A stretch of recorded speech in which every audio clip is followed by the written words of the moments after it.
E são termos que têm uma certa semelhança. Às vezes se fala em direitos fundamentais, às vezes se fala em direitos humanos.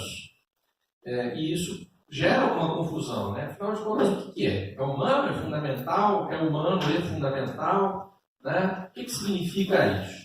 Isso é uma linguagem do direito, uma linguagem jurídica. Então, a primeira coisa que a gente vai fazer é entender um pouquinho o que são, né? O que significam esses termos. E aqui a gente vai tratar eles de uma maneira um pouco assim, né, como se fosse quase a mesma coisa, embora sejam diferentes. Tá? Mas, no final das contas, a gente vai ver que tem muitos direitos que são, ao mesmo tempo, reconhecidos como direitos humanos e reconhecidos como direitos fundamentais, embora não haja uma coincidência exata entre as duas coisas. Então, direitos humanos. Direitos humanos são os direitos básicos, aqueles direitos essenciais, né, à dignidade das pessoas e que são objeto de reconhecimento, né, de forma universal, por meio de tratados e convenções. Então, essa expressão direitos humanos, hoje nós utilizamos ela em razão da existência de todo um sistema internacional de proteção desses direitos. A gente vai ver que houve uma longa evolução para chegarmos nesse momento, mas o fato é que você já, né, ontem, por exemplo, teve a questão lá do julgamento do TSE do Lula. Uma das questões que foi trazida foi uma decisão de um comitê de direitos humanos da ONU, se isso afetava ou não o julgamento. Eu não vou entrar na questão do julgamento, que é uma questão extremamente politizada, apenas para chamar a atenção de vocês que hoje em dia, no nosso país, essas questões do sistema internacional, elas acabam entrando dentro da discussão jurídica. Coisa que quando eu comecei a estudar direito, há 30 anos atrás, a gente nem sabia, né? Não é que a gente não sabia, a gente sabia, mas achava que era uma coisa desimportante. Tá? Isso daí é uma coisa para inglês ver, né? Que os gringos se reúnem lá na ONU, etc., né? Como se fosse uma coisa externa, né, a gente, enfim, ao nosso país. Hoje em dia, essas questões vêm sendo trazidas, né, essas questões do sistema de proteção internacional acabam sendo discutidos nos nossos tribunais. Então, isso é uma mudança também decorrente do processo de redemocratização que aconteceu no nosso país depois do período da ditadura. Então, os direitos humanos, na verdade, a gente pode tratar esse assunto como um assunto interno. Mas, na verdade, esse termo direitos humanos diz respeito justamente a esses documentos internacionais que reconhecem esses direitos como direitos básicos que toda e qualquer pessoa deve ter acesso a esses direitos.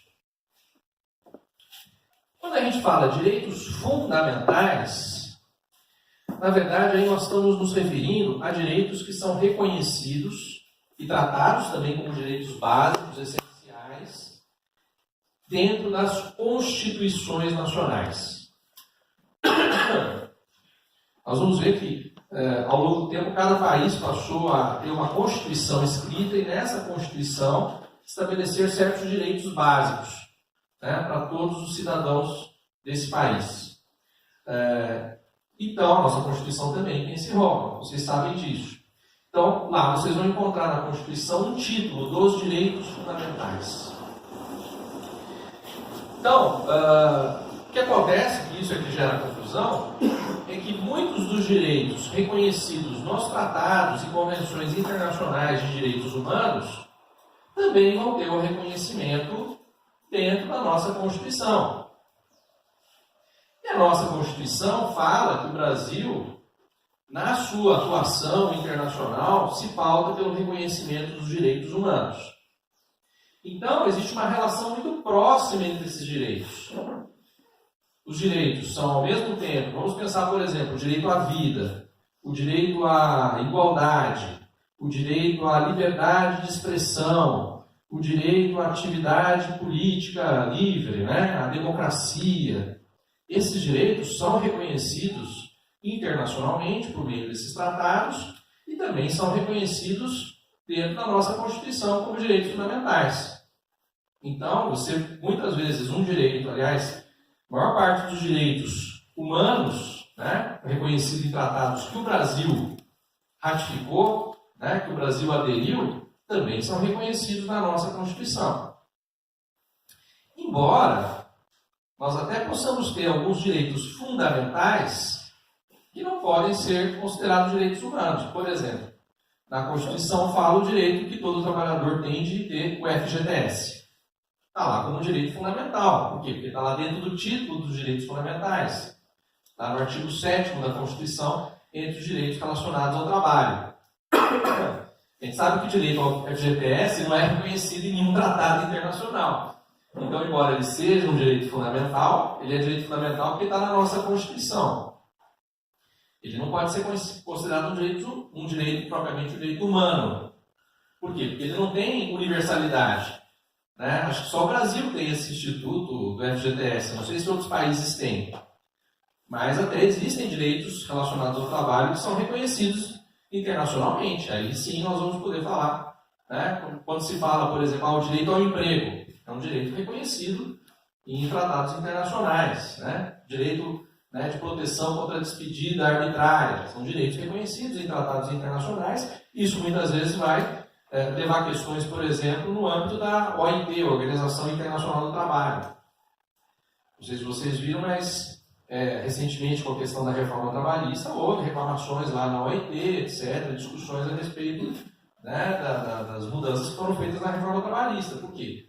Porque uma reforma que é feita aqui dos nossos direitos trabalhistas pode estar descumprindo obrigações que o Brasil estabeleceu com a comunidade internacional em matéria, né, de direitos relativos ao trabalho, né, que é um dos grandes problemas que nós temos hoje, acho que na nossa atualidade, em referência aos direitos humanos, né, a precarização das relações de trabalho. Bom, então ficou clara essa diferença entre direitos humanos e direitos fundamentais? Mas a base dessas duas ideias é muito semelhante.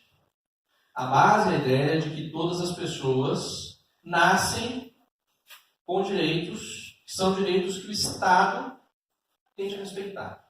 E que todos os outros, claro, também. Né? Direitos que são direitos inerentes à dignidade de cada pessoa. Então, isso é a base tanto dos direitos fundamentais, reconhecidos na Constituição, como a base dos direitos humanos, reconhecidos nos tratados e convenções internacionais. Ok? Tudo bem, pessoal? Olha, vocês podem interromper a hora que vocês quiserem, tá bom? Então vamos lá.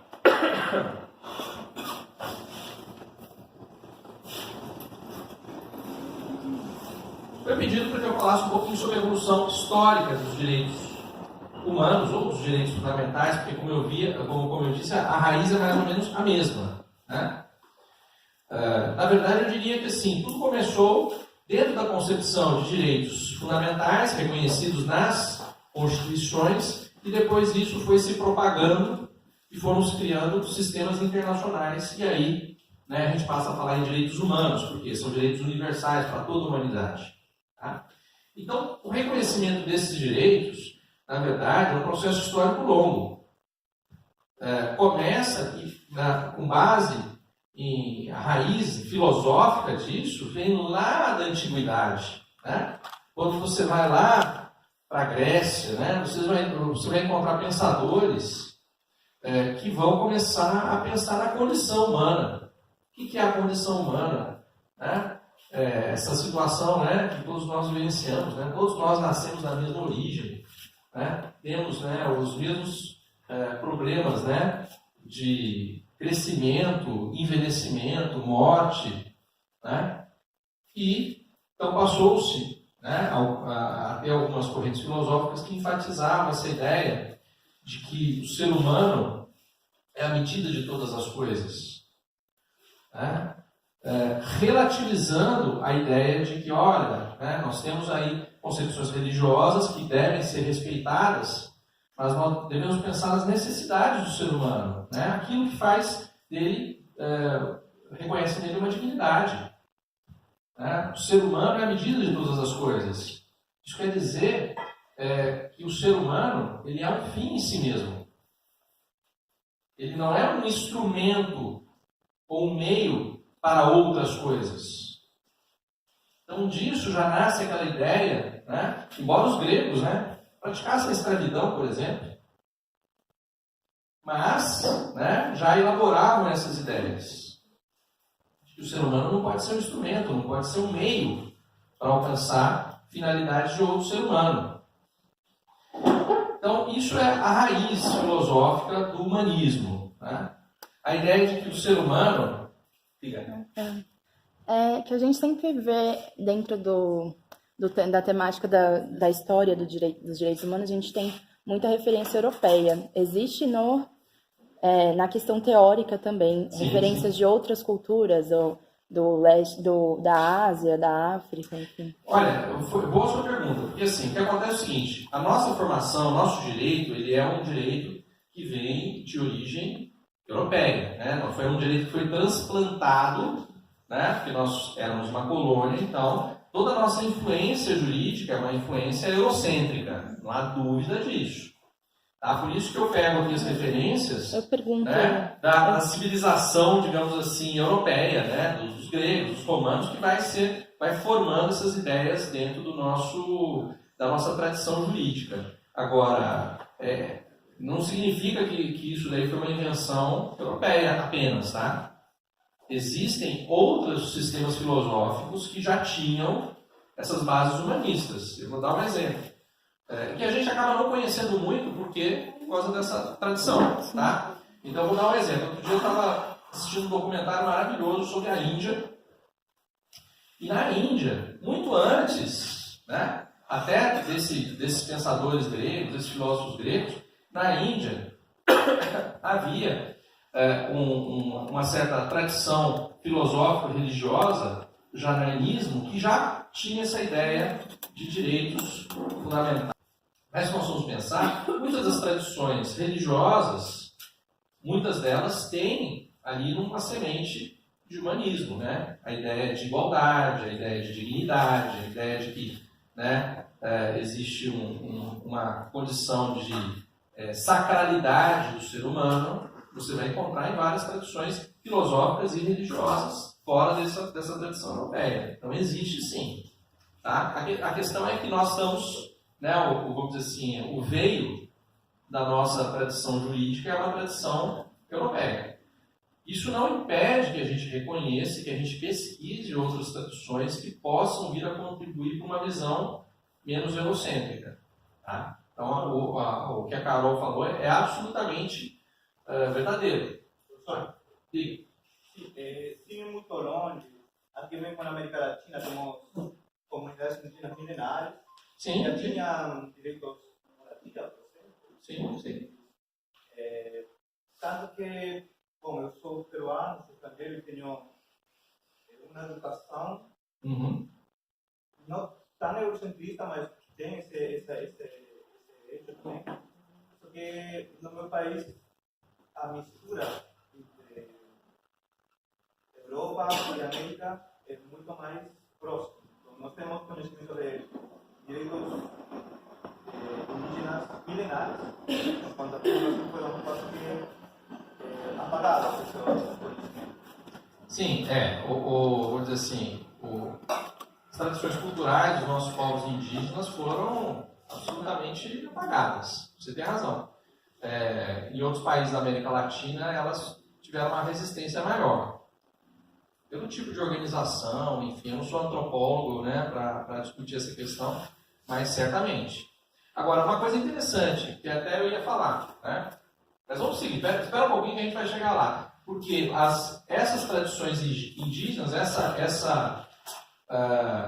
existência desses povos americanos influenciou a nossa tradição de direitos humanos de uma outra forma. A gente vai chegar lá. Porque aqui, por enquanto, a América não tinha sido descoberta, né? Nós estamos ainda na antiguidade. Bom, o que aconteceu? Então, a concepção que veio da antiguidade era uma concepção que nós chamamos de jusnaturalista. Né? Jusnaturalista, direito natural. Os antigos acreditavam que o homem fazia parte do cosmos, né? Existia uma ordem natural das coisas e que o homem fazia parte dessa ordem. Ele deveria estar em harmonia com essa ordem natural das coisas.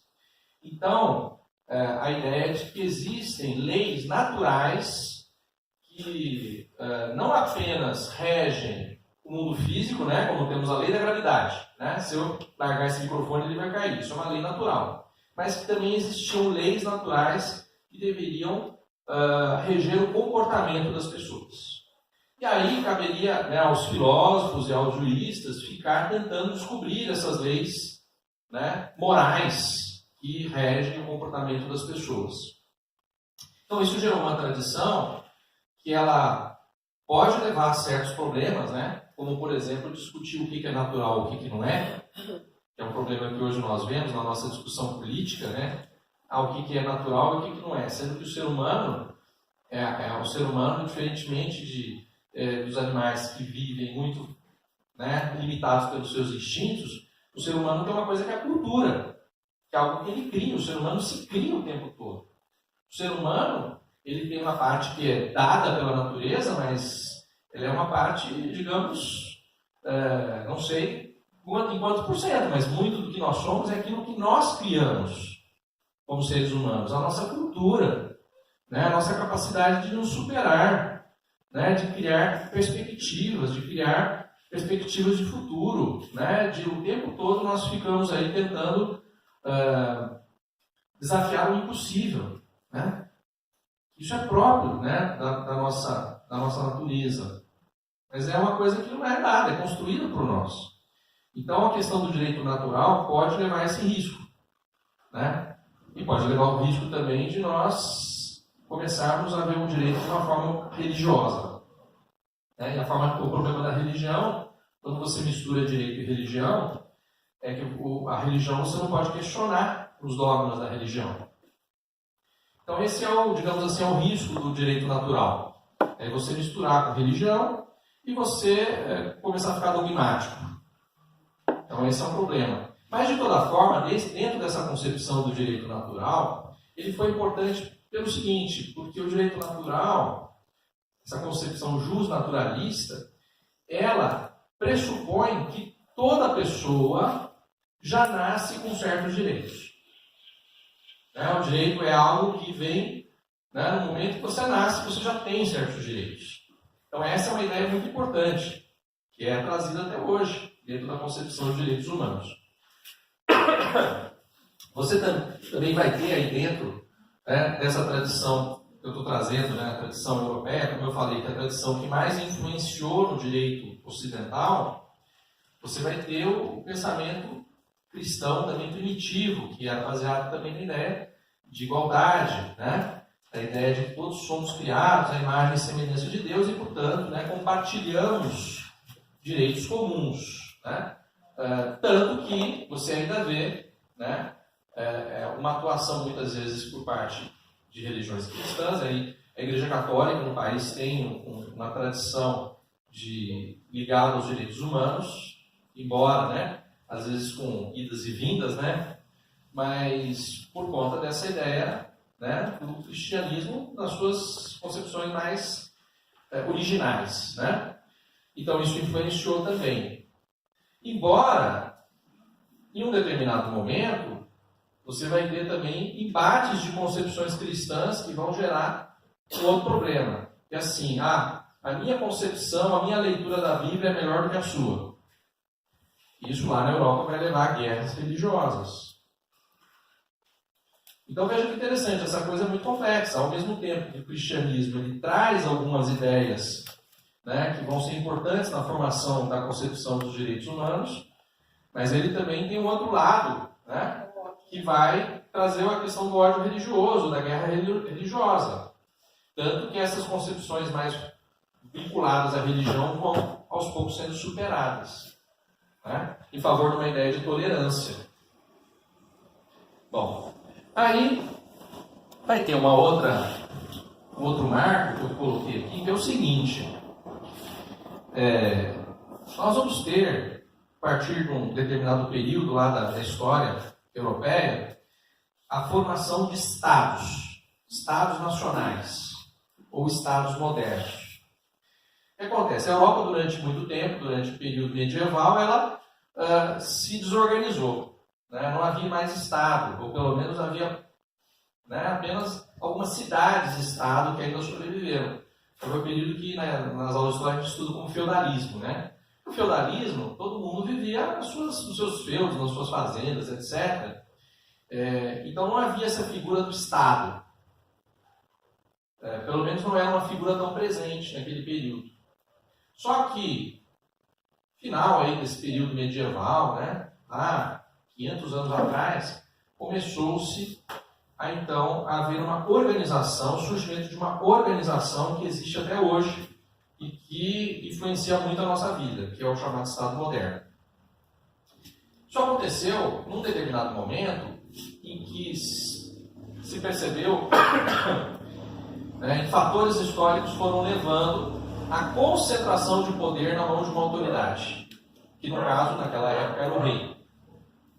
Então, o rei, o monarca, ele conseguiu, um processo de luta histórica, em que teve, por exemplo, a burguesia como aliada, enfim, um processo muito complexo, mas que envolveu também a necessidade de expulsão de outros povos.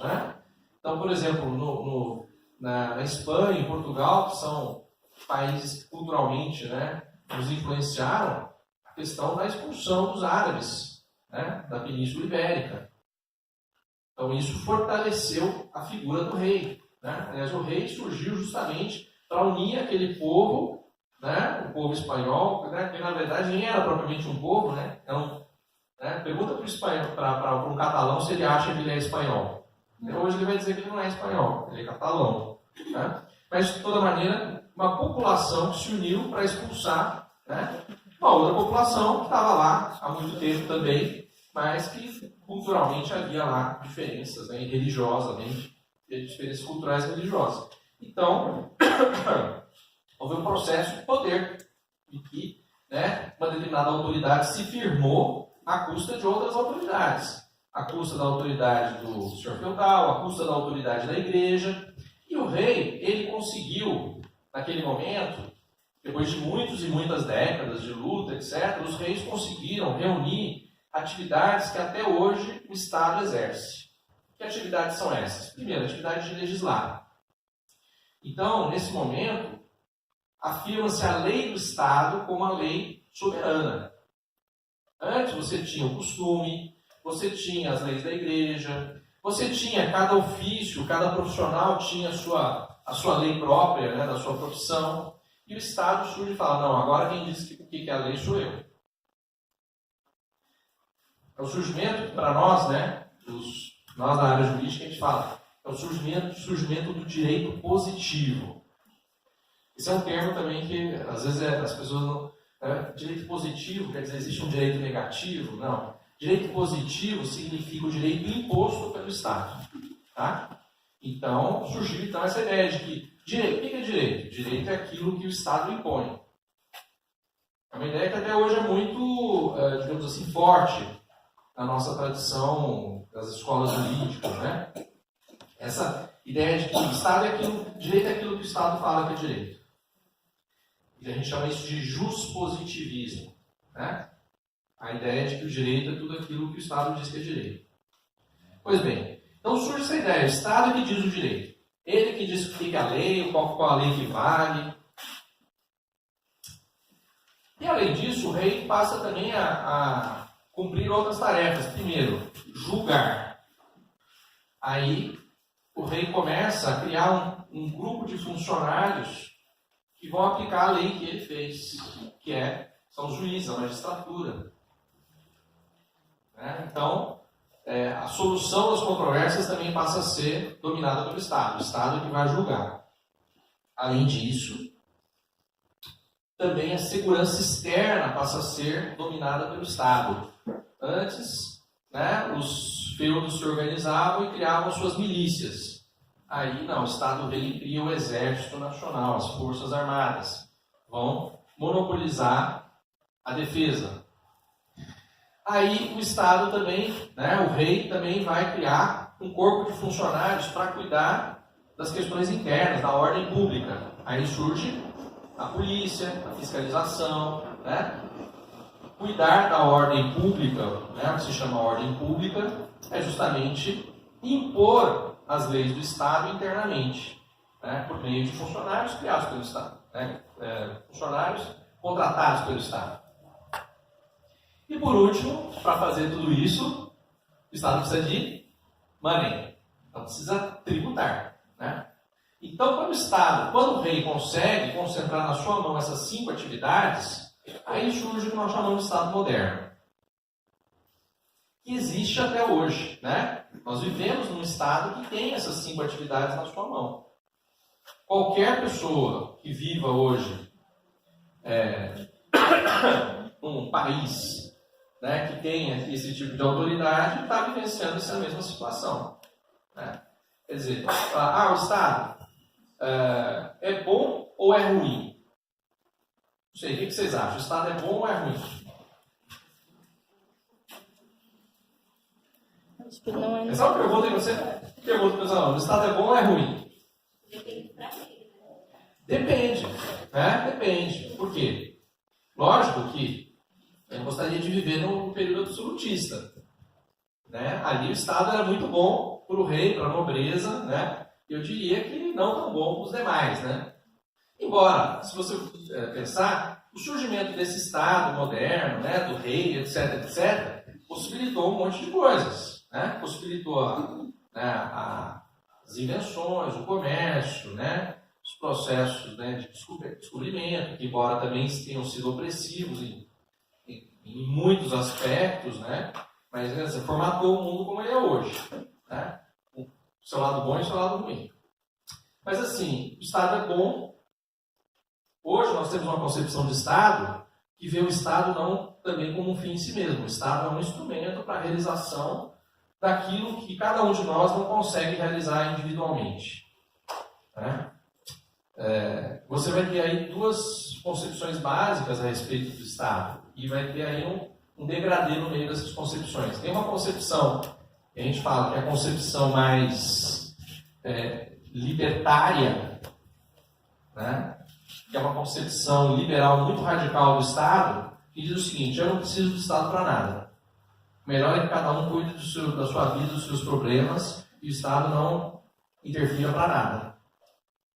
Então, essa é uma concepção radical, né, libertária, né, relacionada, por exemplo, aqui no Brasil, nós não temos muito, né, grupos muito fortes com essa concepção. Alguns estão surgindo aí, né, mas assim, os americanos, por exemplo, têm essa visão muito forte em alguns grupos, né.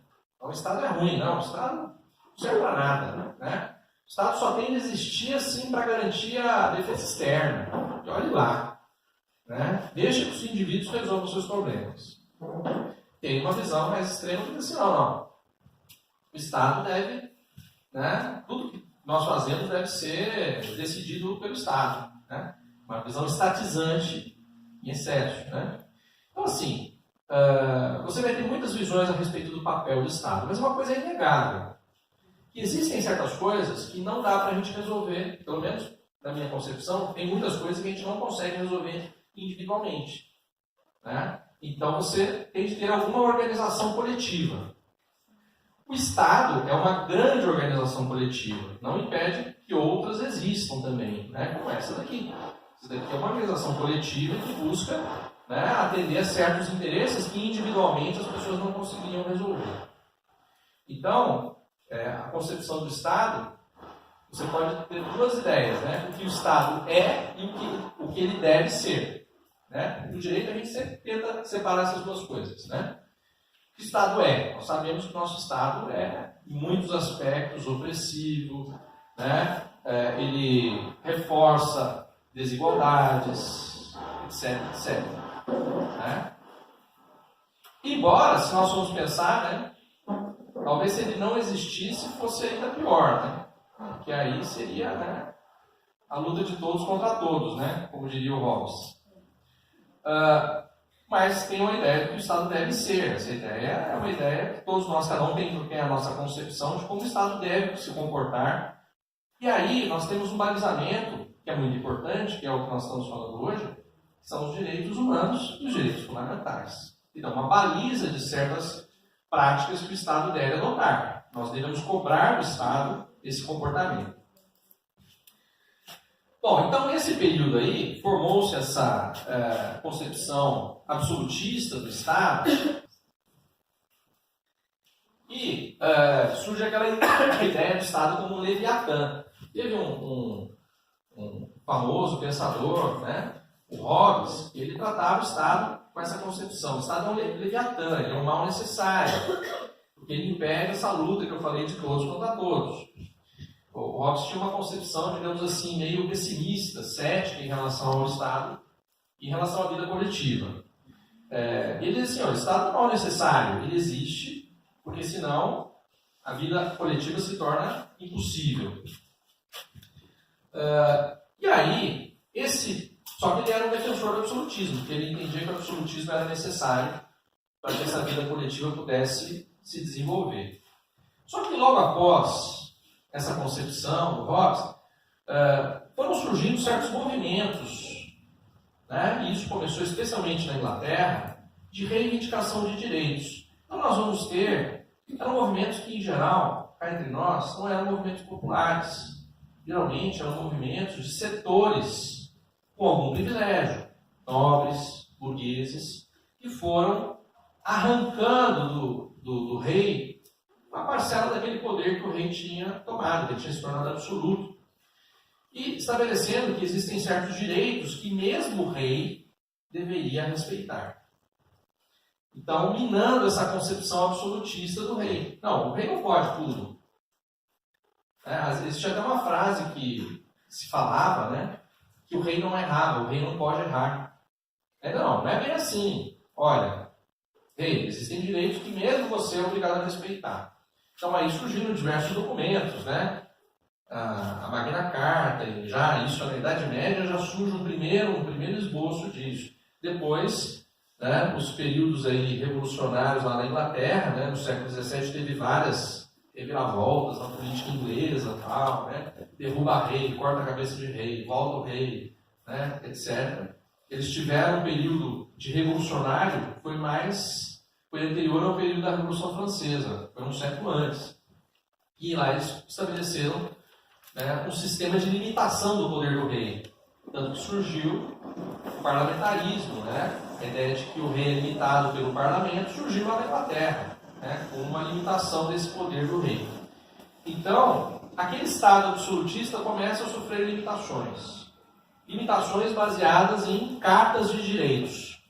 Então, isso é um elemento que faz parte dessa história, né? Isso é um modelo que vai ser utilizado para limitar o Estado, para limitar o poder do Estado. E aí a coisa realmente se universaliza, ou digamos assim, ganha. Vou dizer universalizar, porque nós ainda estamos falando dentro do contexto da Europa e da América do Norte, praticamente. Só depois isso veio a ser trazido para a América do Sul, né? E muito depois esse modelo foi expandindo para outros continentes. Então, no final do século XVIII, nós vamos ter as chamadas revoluções liberais. Revoluções liberais. O que é isso? São revoluções contra o absolutismo. Então, haviam certos pensadores que se colocou todos eles no mesmo balaio como pensadores iluministas, embora cada um deles tenha uma concepção um pouco diferente, própria, mas todos eles tinham uma ideia em comum, que era a ideia de que o Estado, aquele Estado absolutista, era um Estado opressor da liberdade humana e que estava impedindo o livre desenvolvimento do ser humano. Então, por isso eles eram liberais, né? Eles queriam uma nova organização social, um Estado menos opressor e um sistema mais igualitário, mas uma igualdade apenas, a gente chama de igualdade formal. Por quê? Porque o Estado absolutista era um Estado baseado em diferenciações de classes, né? Ou de estados, né? Se utilizava o termo estados, né? Então, por exemplo, né? A maior parte dos estados absolutistas trabalhavam com a ideia de que se você nascia no povo, né? Você era daquele extrato e você nunca ia deixar de ser aquilo, né? E para você deveria ter regulamentos especiais, né? Então, a regra que se aplicava ao pobre, ao plebeu, não era a regra que se aplicava ao nobre, nem a regra que se aplicava àquele que era da igreja, porque a igreja também tinha um status, o clero tinha um status também diferenciado melhor, né? Então, assim, a única forma do plebeu melhorar um pouquinho de condição era ele virar padre. Aí ele tinha um upgrade, mas era a única forma, né? O upgrade social dele era esse, né? Nobre não tinha muito jeito, porque nobre você tinha que ter nascido, né, de pai nobre, então não tinha como, né, resolver isso. Enfim. E aí, para a gente entender essa ideia, a gente tem de olhar, por exemplo, é interessante a gente olhar as leis que eram vigorantes naquele tempo. Então, assim, aqui no Brasil, durante muito tempo, porque nós, durante todo o período colônia, a gente viveu esse período absolutista na colônia, né, como colônia. Então você vê, por exemplo, os ordenamentos do reino, que eram as leis que vigoravam. Então, por exemplo, tinha lá, eu não coloquei aqui, às vezes eu gosto de colocar porque até é bonito assim, aquela letra antiga e tal.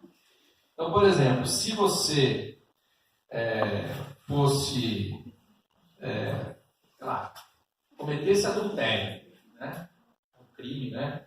De costumes, assim, né? Havia muitos crimes relacionados aos costumes, né? Porque era um Estado que também queria regular o comportamento do cidadão, né? Então, até tinha um crime, por exemplo, que eu gosto de pegar como exemplo, que era o crime de você se travestir. Era crime. Né? O homem vestir de mulher e a mulher vestir de homem, a não ser nos folguedos carnavalescos. Aí podia. Né? Então, aí podia. Mas fora daquilo, era crime. Mas o interessante era verificar o seguinte: qual que era a pena? Se você fosse fidalgo, aí a pena era tipo, fica uma semana de castigo no quarto. Se você era plebeu, 50 chibatadas, entendeu?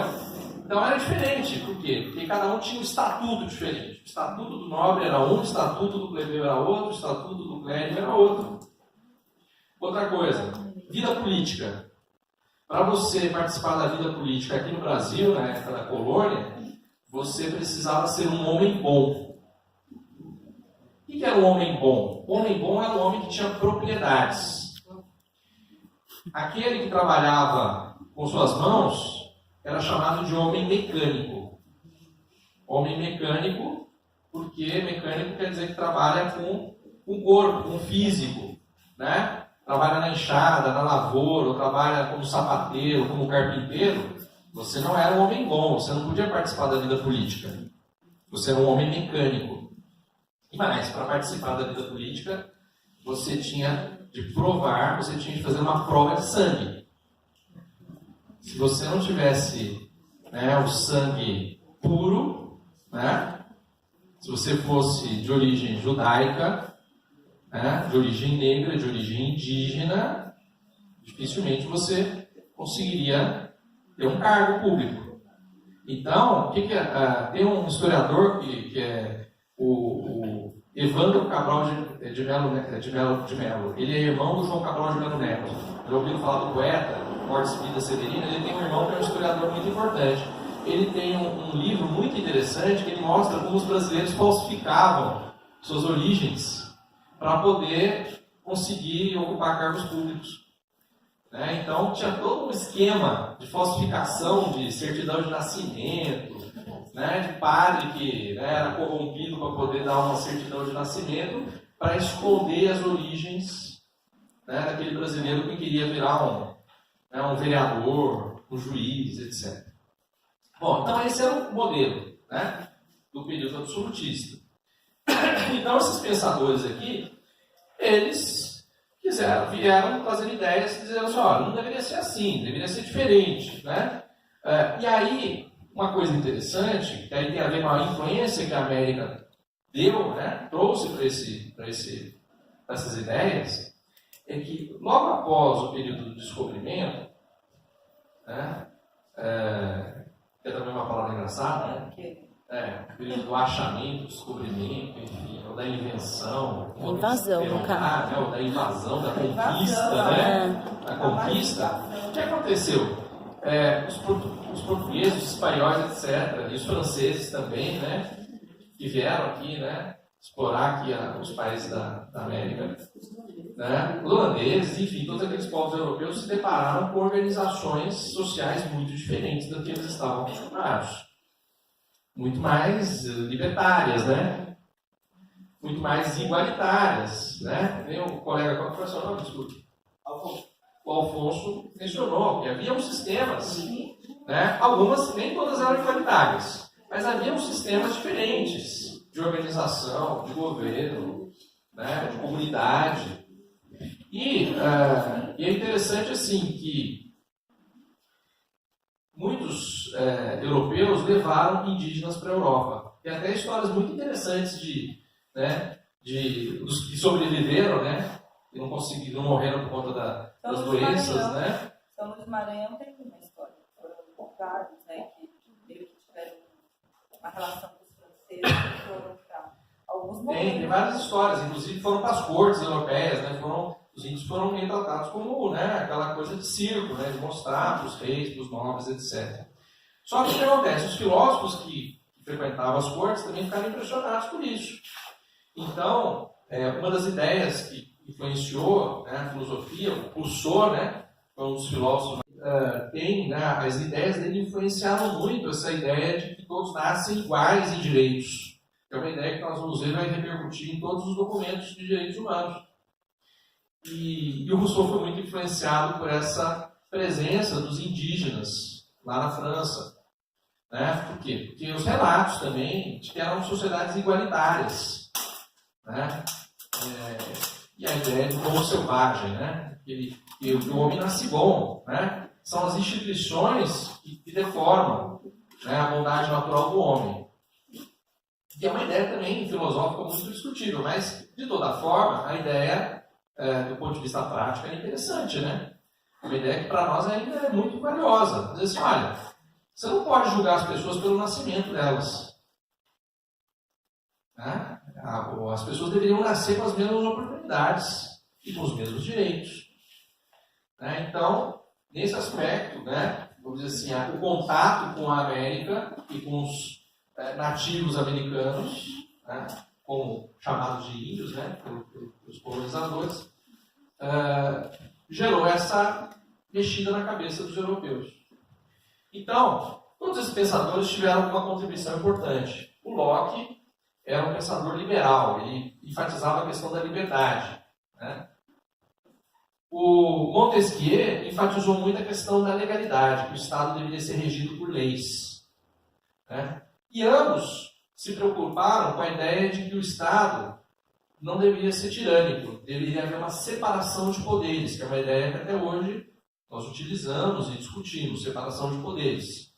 Por quê? Porque se eu tenho o poder na mão de uma pessoa só, essa pessoa vai se tornar um tirano.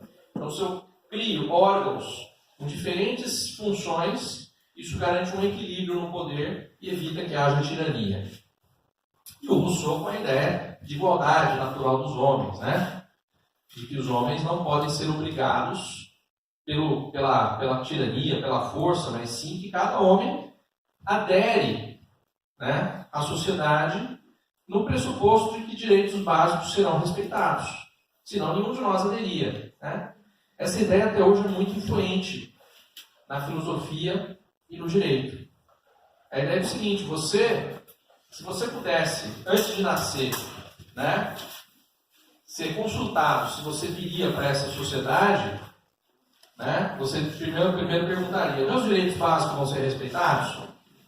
Né? Vou ter direito a saúde, moradia, educação, né, liberdade, não ser oprimido, etc. Não vou ter? Então não vou. Então vou ficar aqui mesmo, tá mais gostoso. Né? A ideia do contratualismo é essa, que existe um acordo, né, que todos nós vivemos em sociedade com base num acordo tácito de que nossos direitos básicos serão respeitados.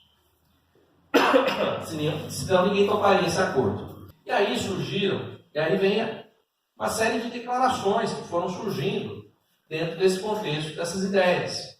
Então, o primeiro país que criou declarações, né, de direitos, etc., foram os Estados Unidos. Na época nem era um país. Né? Quando ele começou, as colônias americanas começaram a querer se revoltar, os líderes desses movimentos foram muito inspirados por esses filósofos, principalmente os filósofos franceses. E aí, quando eles começaram a querer, né, se libertar da Inglaterra, eles começaram a construir essas declarações. Então, nesse período de independência, você vai ter primeiro a Declaração dos Direitos do Bom Povo da Virgínia. Por quê? Porque o Thomas Jefferson, que é uma figura muito conhecida aí, né, na nota do dólar e tal, ele era um cara que tinha ideias muito inspiradas por essa filosofia iluminista, etc.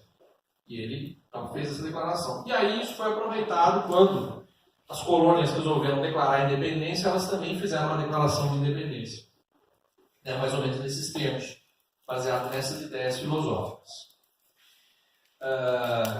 A França, logo em seguida, fez a sua revolução e também fez a famosa Declaração de Direitos do Homem e do Cidadão, que tinha um caráter interessante porque ela tinha a pretensão de ser uma declaração universal. A Revolução Francesa foi o primeiro movimento revolucionário que buscou a ideia de universalidade. Eles queriam levar a revolução para os outros países, tanto que derrubaram várias cabeças coroadas na Europa.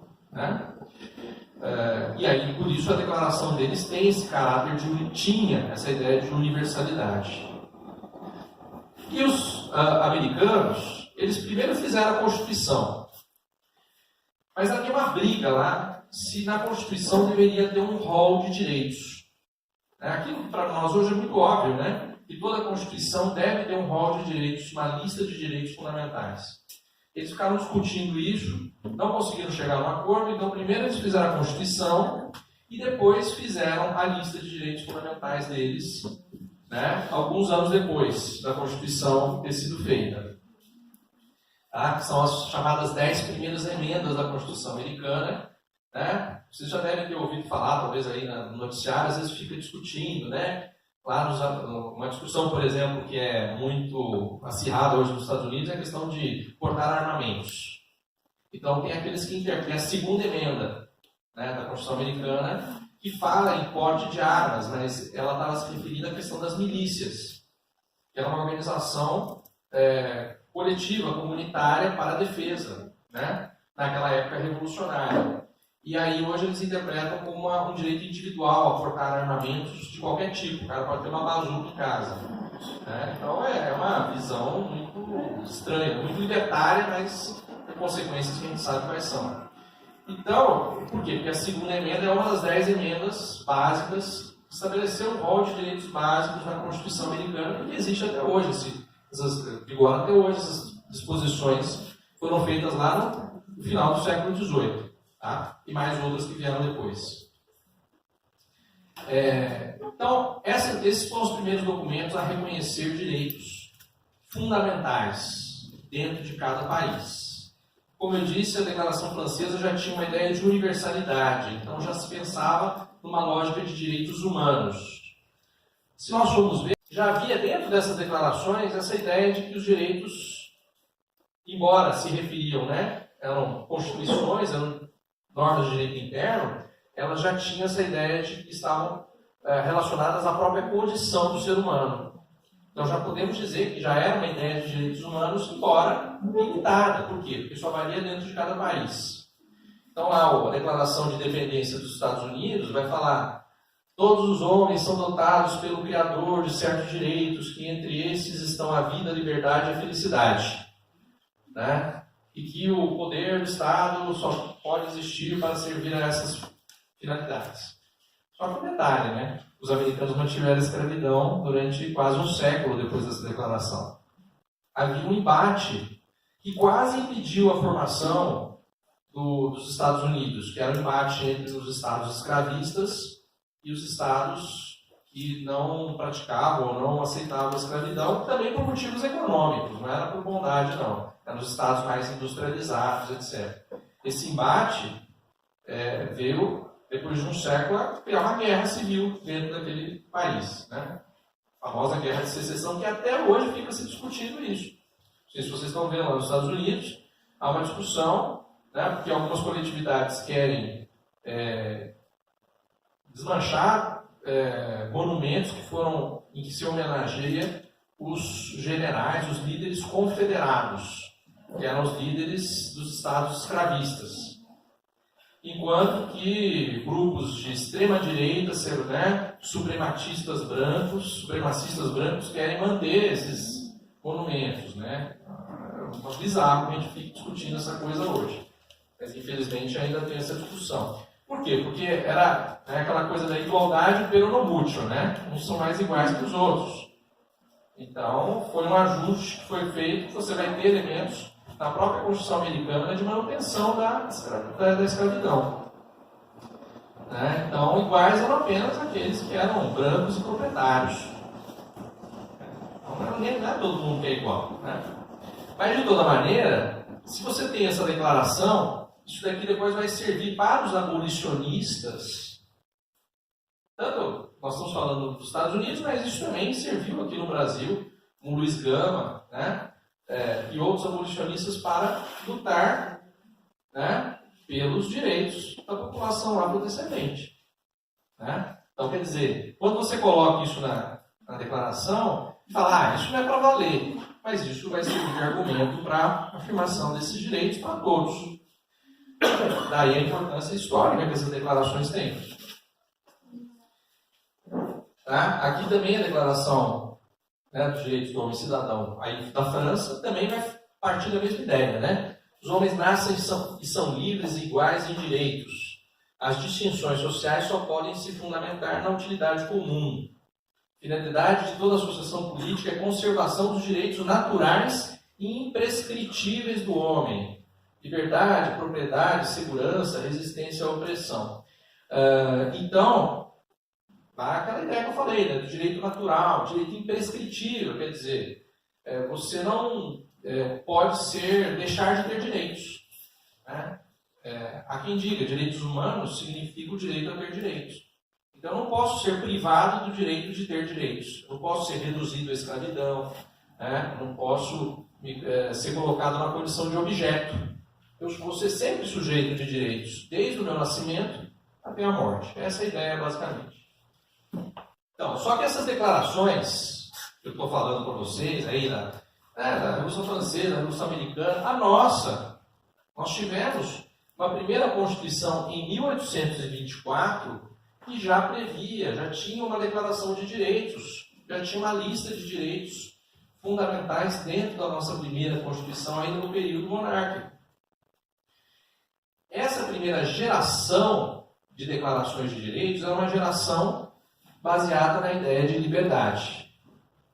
Né? Era uma ideia de redução do poder do Estado, né? Aquele Estado absolutista deveria desaparecer, para, né, que os direitos individuais pudessem existir. Então, era uma concepção muito individualista, baseada na ideia de liberdade e propriedade e segurança. Então, era uma concepção liberal. Liberal no sentido político e também econômico. Tá? Porque isso é uma coisa que também a gente tem uma certa uma dificuldade no nosso país, né, de entender o significado das palavras, né, por questões históricas, etc. Então, quando se fala em liberalismo é uma palavra que tem muitos sentidos.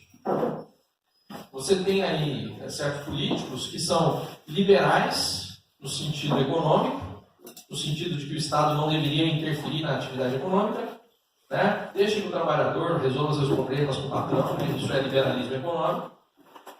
Né? Ou não deve haver impostos que protejam a indústria nacional. A indústria nacional deve competir com as indústrias estrangeiras de maneira, né, Cada um se vira. Isso é liberalismo econômico.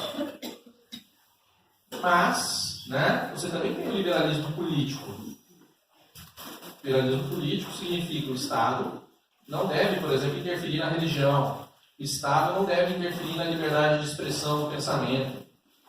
Né? O Estado não deve ditar para o cidadão quais são os costumes que esse cidadão deve seguir. Né? Impor costumes do cidadão, a não ser em situações que vão realmente causar um perigo público, né? Uma situação pública.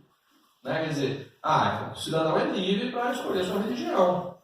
Então não pode, né, fazer sacrifício humano, mas o resto é o problema dele. Tá? Então, essa ideia é liberalismo político. Okay?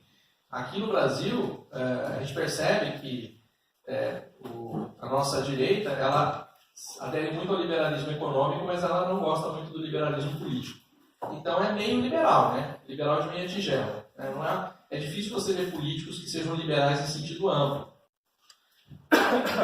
Tanto que lá nos Estados Unidos a coisa muda um pouco de figura, por exemplo. Nos Estados Unidos, Obama é um liberal. Lá eles enfatizam a ideia do liberalismo político. Né? Então lá o contraste que eles fazem entre liberal e conservador. O Trump é um conservador, o Obama é um liberal. Então muda um pouco o significado da palavra. Tá? Então essa primeira geração era liberal no sentido amplo, político e econômico. Né? O Estado não deveria interferir na vida econômica, deveria ficar lá na dele, e também o Estado deveria deixar o cidadão expressar livremente seu pensamento, né? Ter a sua própria religião, né? Liberdade no sentido amplo. Então, a gente chama esses direitos que surgiram nessa época uma primeira geração de direitos fundamentais.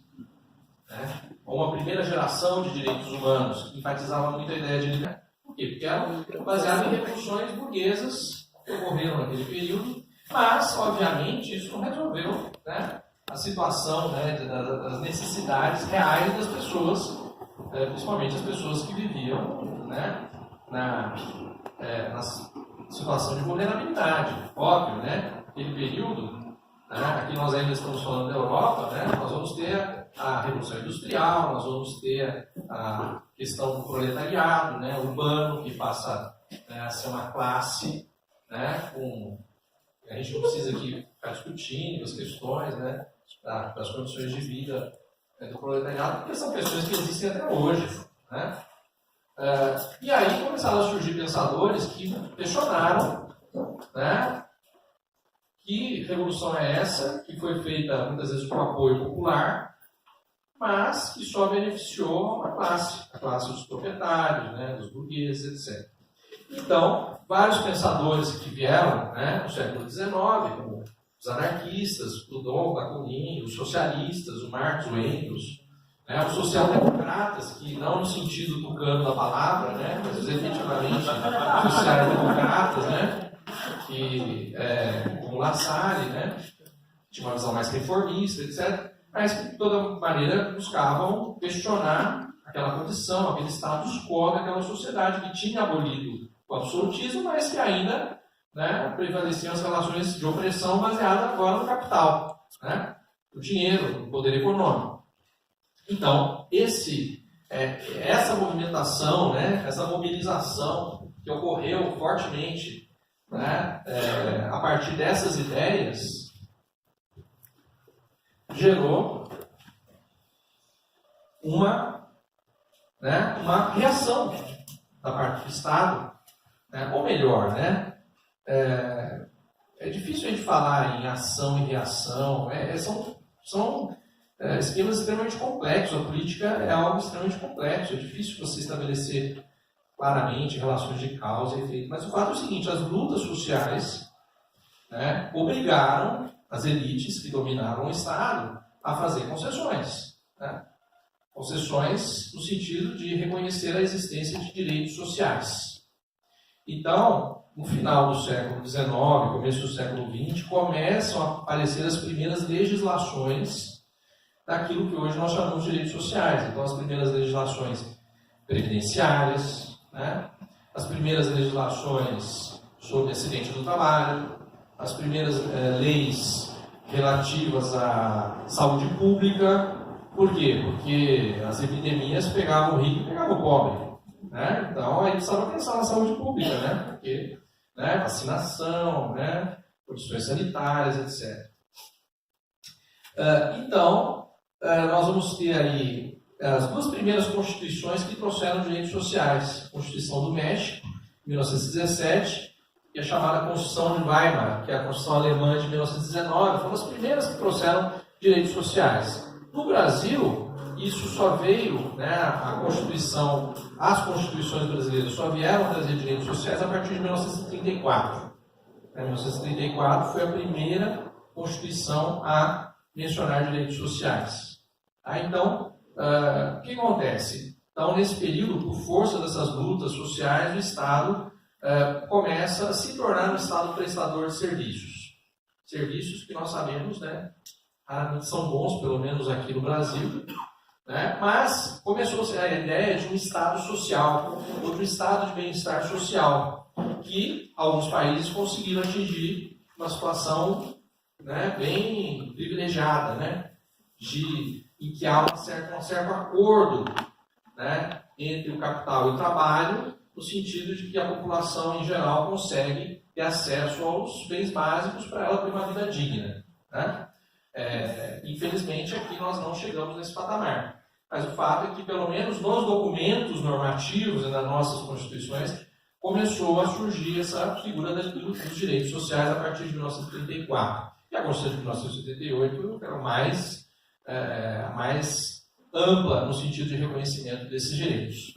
Então, a gente chama esses direitos de direitos de segunda geração, tá? Porque surgiram nesse momento histórico de reivindicação, né, de reivindicações dos grupos sociais, né, mais vulneráveis, ou, né, mas que conseguiram se organizar e lutar, né, por esses direitos sociais. Aí nós vamos ter um período histórico que vai marcar uma virada, digamos assim, no que diz respeito à questão dos direitos humanos. Por quê? Porque nós tivemos aí, após a Segunda Guerra Mundial, ela marcou, né, pelos genocídios, né, que foram praticados. Não foi o primeiro genocídio, mas, né, dada a amplitude dos países envolvidos, né, o impacto que teve, né, então, isso fez com que haja digamos assim, um despertar da ideia de que, olha, né, é preciso um sistema internacional de proteção, né, dos direitos humanos. Que corpos, né, que estavam sendo mortos, né? Porque, sim, claro, né, claro, sem dúvida. Sem dúvida, o fato de ter sido uma guerra na Europa, uma guerra que vitimou vários grupos, né? Vitimou não só os judeus, como vitimou os ciganos, vitimou os eslavos, vitimou todas as pessoas que afrontavam o poder do Estado totalitário. Isso, enfim, né, a gente pode aí fazer uma lista enorme, né, de vítimas. Mas, sem dúvida nenhuma, atingiu o centro, né? As guerras na periferia não tiveram o mesmo impacto, não há dúvida disso. Ou na África, né? Sim, eu digo assim, nos países, né, que a gente chama, entre aspas, de periféricos, sem dúvida, houve genocídio no Brasil, houve genocídio na África, houve genocídio na Ásia, só que aí era dentro do sistema colonial. Né? Os países colonizadores... Mas isso é uma coisa óbvia, né? Quer dizer, o ser humano, né, no caso, né, os europeus perceberam que aquela política que eles praticavam em relação aos outros povos, né, também estava afetando o seu próprio bem-estar, claro, né, a sua própria sobrevivência como sociedade.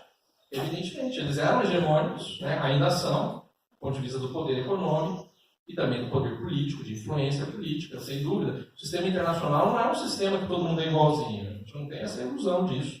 Há países que são mais influentes, né, sem dúvida, enquanto são circunstâncias materiais, né, do mundo que a gente vive. Né? Mas o fato é o seguinte, apesar disso, a ideia de que você tem um reconhecimento de direitos em documentos considerados universais é um passo adiante. Eu vejo como um passo adiante. Apesar de você questionar que você, mas aqui você tem uma visão eurocêntrica, né? Ou você aqui tem uma coisa, mas o fato é o seguinte, você ter documentos como a Declaração Universal dos Direitos do Homem, né? Criada no âmbito da ONU, é um passo adiante no reconhecimento desses direitos. Né? É algo que a gente não deve deitar sobre, né, os louros, né? Falar, que bom, já está tudo resolvido. Mas é um instrumento de luta.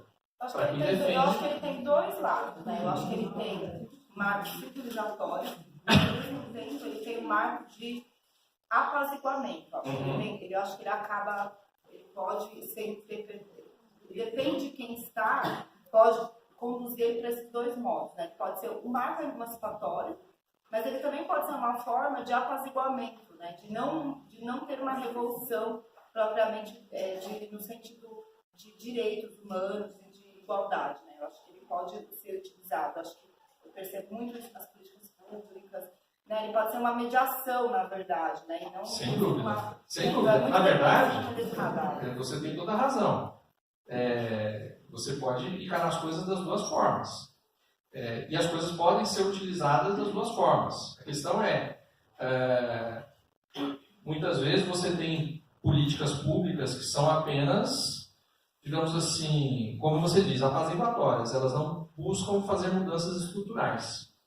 Né? Elas buscam apenas adiar uma reivindicação. Então a gente tem que ter o espírito crítico de verificar, né, em que medida determinada, né, aquela coisa, né, que o pessoal brinca, né? Igualdade para quem, cara pálida, né? Direitos para quem, cara pálida? O que você está me propondo? Essa proposta, de fato, é algo que vai ser cumprido? É algo que é sincero? Ou é algo apenas para eu parar de reclamar? Lógico, isso daí é uma questão que a gente tem que ver sempre com olhos críticos. Né? Da mesma forma, a gente percebe que muitas vezes porque o que acontece? O sistema da ONU e o sistema da OEA, né? Porque nós temos, então, sistemas de direitos humanos, o sistema global, que é o sistema da ONU, né, que você vai ter órgãos como o Conselho de Direitos Humanos da ONU, né, o Comitê de Direitos Humanos, né, que é um órgão dentro desse sistema, o Alto Comissariado de Direitos Humanos, tem vários órgãos lá com competências dentro da ONU para lidar com a questão dos direitos humanos. Você tem os diversos tratados, cartas dentro da ONU, e você vai ter sistemas regionais, como o nosso aqui, né, que o Brasil participa, é o sistema interamericano, dentro da Organização dos Estados Americanos, que tem o seu próprio sistema de direitos humanos, com seus órgãos, né, com a famosa Corte Interamericana de Direitos Humanos, a Comissão Interamericana de Direitos Humanos, e com a Carta, que é o chamado Pacto de São José da Costa Rica de Direitos Humanos. Então você tem esses instrumentos, esses documentos, mas é evidente, quem domina, né, esses órgãos são os países, são os estados nacionais que dominam, eles que têm, né, dizem, quem vai lá me representar, né, qual a visão política. Então você vê que é um embate, continua sendo uma luta. Tem ali uma instrumentação jurídica, né, nessas cartas, nesses documentos, mas é uma luta política de cada país querendo impor a sua visão. A gente não pode ser ingênuo em relação a isso, você tem toda a razão. E para além disso, tem a questão também que os acordos internacionais não são em caráter de obrigatoriedade, né? Então depende não só da Constituição, mas depende do aceite do país. Então, por exemplo, os Estados Unidos agora saíram do Conselho de Direitos Humanos, né? Não sei se é Conselho, Comitê, enfim. E tem toda a questão da política da ONU, né? Porque tirando o Conselho de Segurança, os países são rotativos. Então, né? Tem pouquíssimos latino-americanos, tem pouquíssimos africanos, então, para trazer uma visão eu não sou especialista em direito internacional, mas sempre se discute a reformulação desses órgãos, né, multilaterais, como a própria ONU, etc. Justamente por essa questão, né, muitas vezes, o que acontece?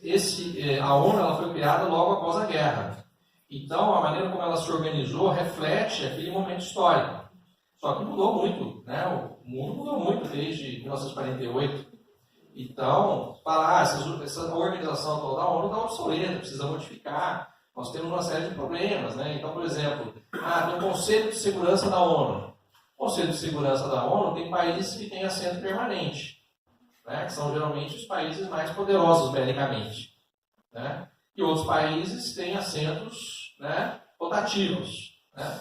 Então, o Brasil, por exemplo, durante uma época, lá, quero ter um assento permanente, mas, né, não conseguiu levar adiante essa ideia.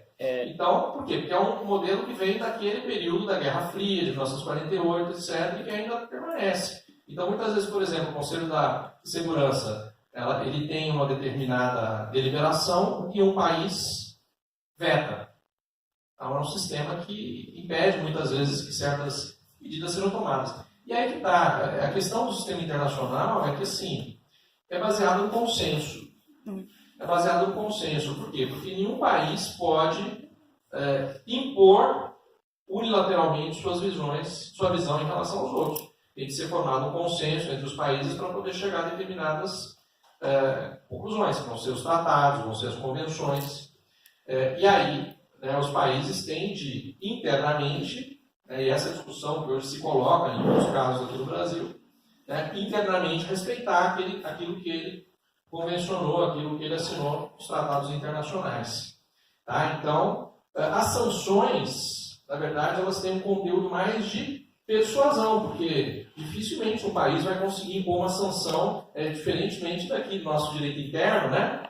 E se a gente cometeu um ilícito, vem a polícia atrás da gente, vem o Ministério Público, vem o juiz e bota a gente na cadeia. No sistema internacional não existe uma autoridade, né, que consiga impor, né, a um país um determinado comportamento. Quem costuma muitas vezes fazer isso unilateralmente são os países hegemônicos, né? Vai os Estados Unidos, vai invade, depois, mas aí é uma postura unilateral desse país, né? A ONU, as intervenções que ela faz, muitas vezes são intervenções quando a situação já não existe mais nem país, né?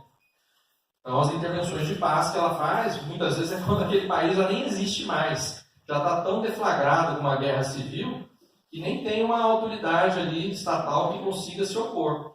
Aí a ONU vai lá com seus capacetes azuis para tentar resolver a situação humanitária, né? Sim. E muitas vezes não consegue, né? A ONU também é muito criticada porque, enfim, ela tem um dispêndio muito grande de dinheiro e muitas vezes não dá resultados práticos nessas intervenções que ela faz. Tá? Eu queria aproveitar o gancho que você falou da questão de que o Brasil uma vez ele queria entrar no Comitê de Permanência da ONU, só que a gente não pode deixar de citar o que a ONU propôs como missão do Brasil para entrar nisso, né? Que foi resolver o problema do Haiti. E o problema do Haiti ele se dá de uma forma muito complexa, no qual Robert James, no seu livro Jacobinos Negros, que ele vai tratar como que a Revolução Francesa levou ao fim do feudalismo e tudo mais, que ele trata que a Revolução Francesa, o resultado da Revolução Francesa para o fim do feudalismo é uma estaca fincada a várias mãos, só que várias mãos negras.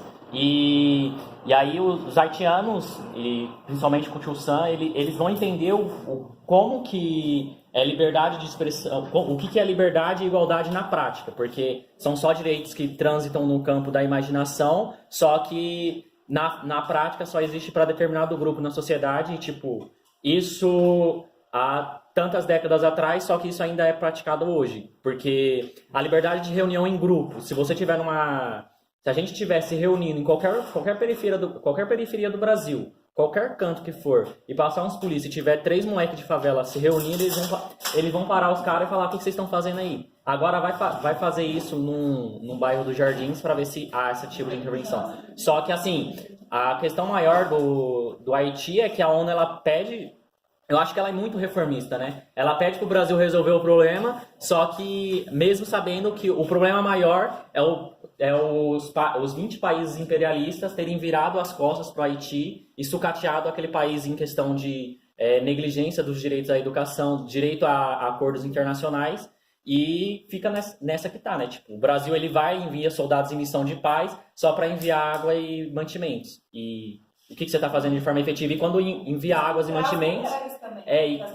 Sim, e não só as mulheres, crianças de até 16 anos também eram condicionadas a fazer sexo oral com soldados para ter acesso à água e ter acesso ao alimento. Então, o quão grave é isso, né? O quão grave está sendo essa missão que o Brasil foi efetivar lá. Ele passou a ser denunciado internacionalmente para a ONU e reduziu essa missão de paz lá. Só que o Brasil não vai resolver o problema do Haiti, que é muito mais complexo. Não resolve nem o nosso. Em Toda geral, do Haiti. intervenção tende a criar abusos, né? A gente sabe disso.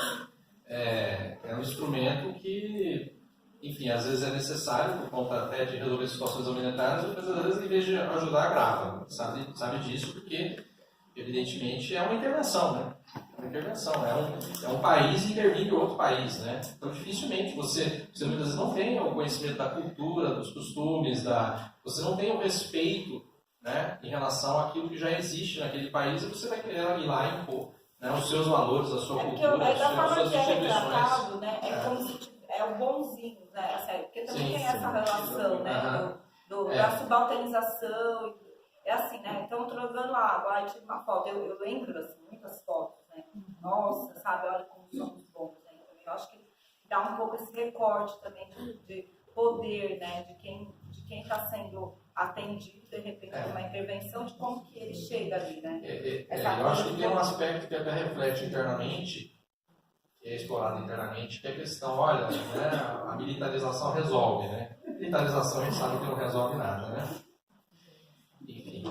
Então, esse momento, só para concluir esse momento, então vai surgir essa ideia de que os direitos humanos devem ser reconhecidos em tratados e convenções internacionais. E aí vão surgir outros direitos. Por quê? Porque nós vamos nos tornar uma sociedade de massa, nós vamos ter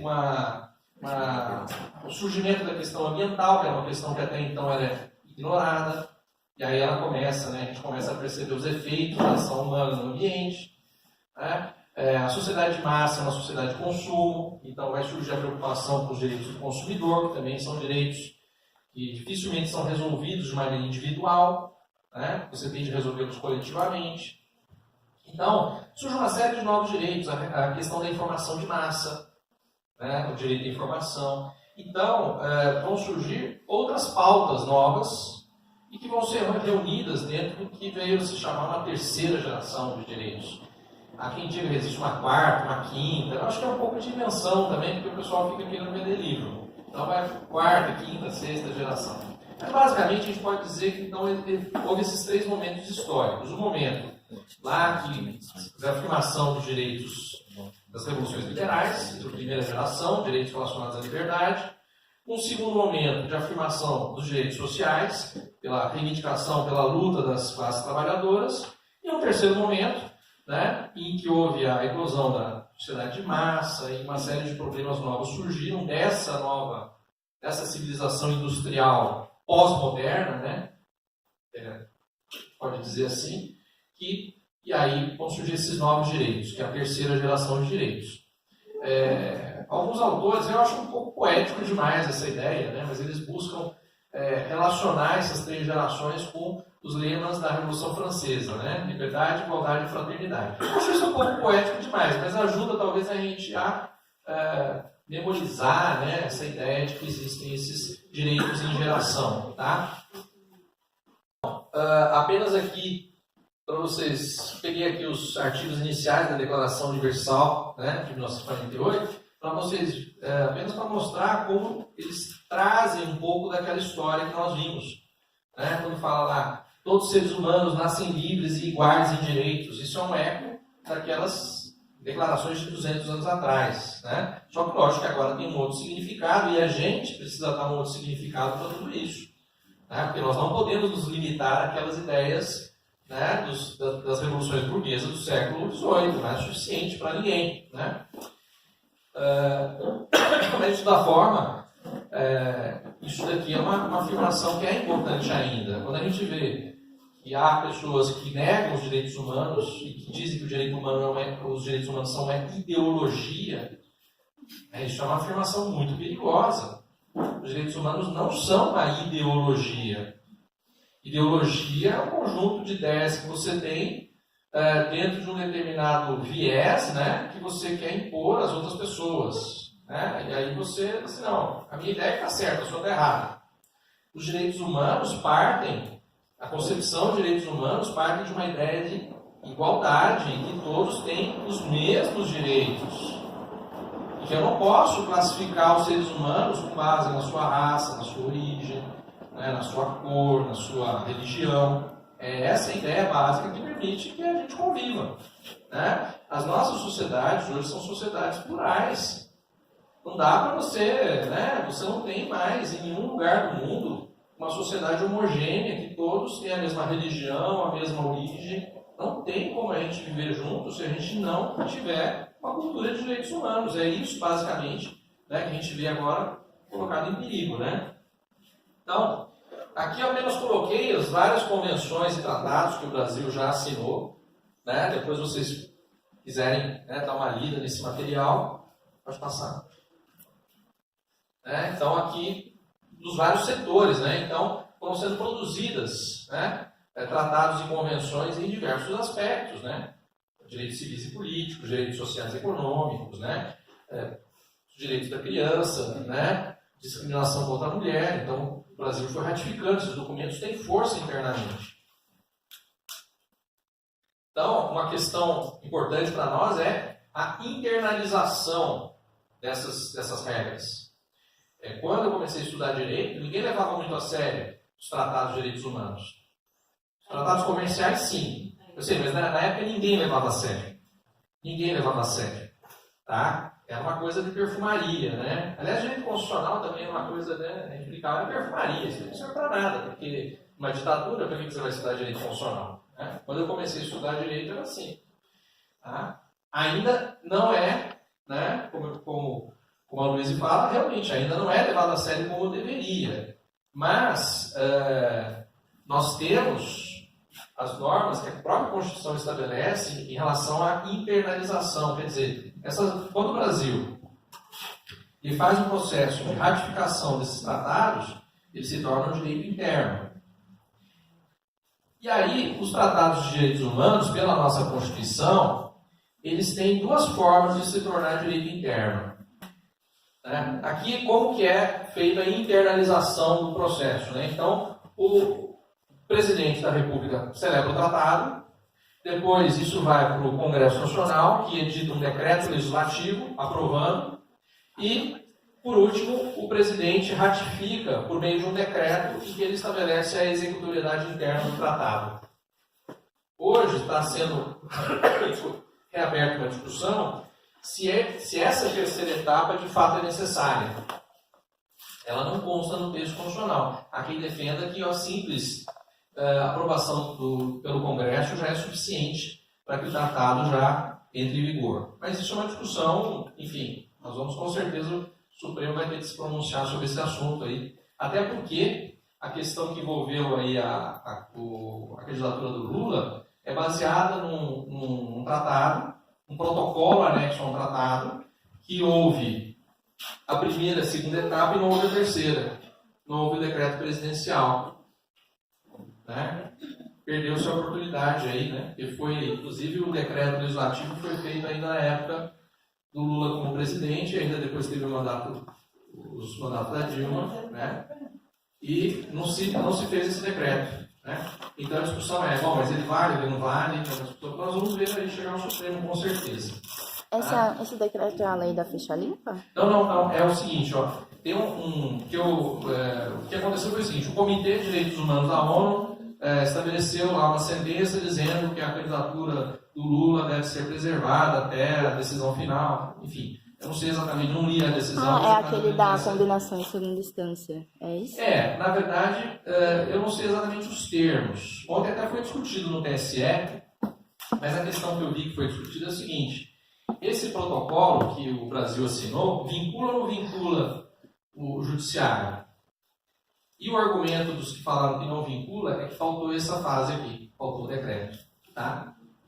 É uma questão que vai ser discutida, eu imagino, no STF, até por conta da questão da candidatura dele, vai chegar essa discussão até o STF, com certeza. Tá? É só para saber que, como assim, a tradição, digamos assim, né, é no sentido de que haja essas três fases. Pode ser que isso seja revisto agora, não sei, com a discussão justamente dessa questão desse comitê, dessa decisão desse comitê.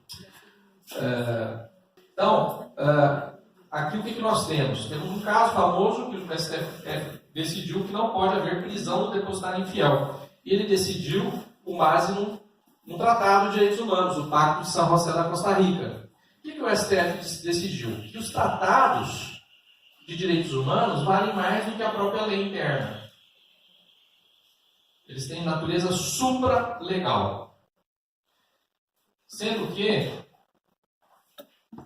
a Constituição hoje permite que tratados sejam aprovados com quórum e um processo, com o mesmo processo de aprovação das emendas constitucionais. Então, se um tratado é aprovado com o mesmo processo de aprovação, com o mesmo quórum, né, de aprovação das emendas constitucionais, esse tratado tem natureza constitucional. Ele passa a ter a mesma hierarquia das normas da Constituição. Nós já temos um tratado com esse status de norma constitucional, que é o Tratado a Convenção Mundial dos Direitos das Pessoas com Deficiência. Já tem natureza de norma constitucional, tem o mesmo status das normas da nossa Constituição. Então, hoje, os tratados podem ter natureza constitucional, estão no mesmo grau, né, das normas da Constituição, só os tratados de direitos humanos, né, ou status supralegal, quer dizer, estão acima das nossas leis internas. Então, a coisa, né, passa, pelo menos do ponto de vista da jurisprudência, estamos começando a levar um pouquinho mais a sério esses tratados que o Brasil celebra em matéria de direitos humanos. Não sei se, né, o que vai acontecer daqui para diante, eu não sei, porque hoje em dia a gente não consegue mais. Então, ou tem status constitucional ou tem status supralegal. Pode passar. A Convenção Internacional dos Direitos da Pessoa com Deficiência, que é o que tem status constitucional, já está vigorando internamente, embora o fato de estar vigorando não quer dizer que já tenha tudo resolvido. A gente sabe quantas pessoas com deficiência ainda têm dificuldades, né? Mas nós temos um instrumento agora para reivindicar, inclusive junto aos órgãos jurisdicionais, etc.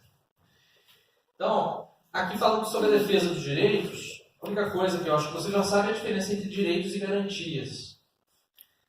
Direito é o direito em si, é aquilo que favorece a nossa vida.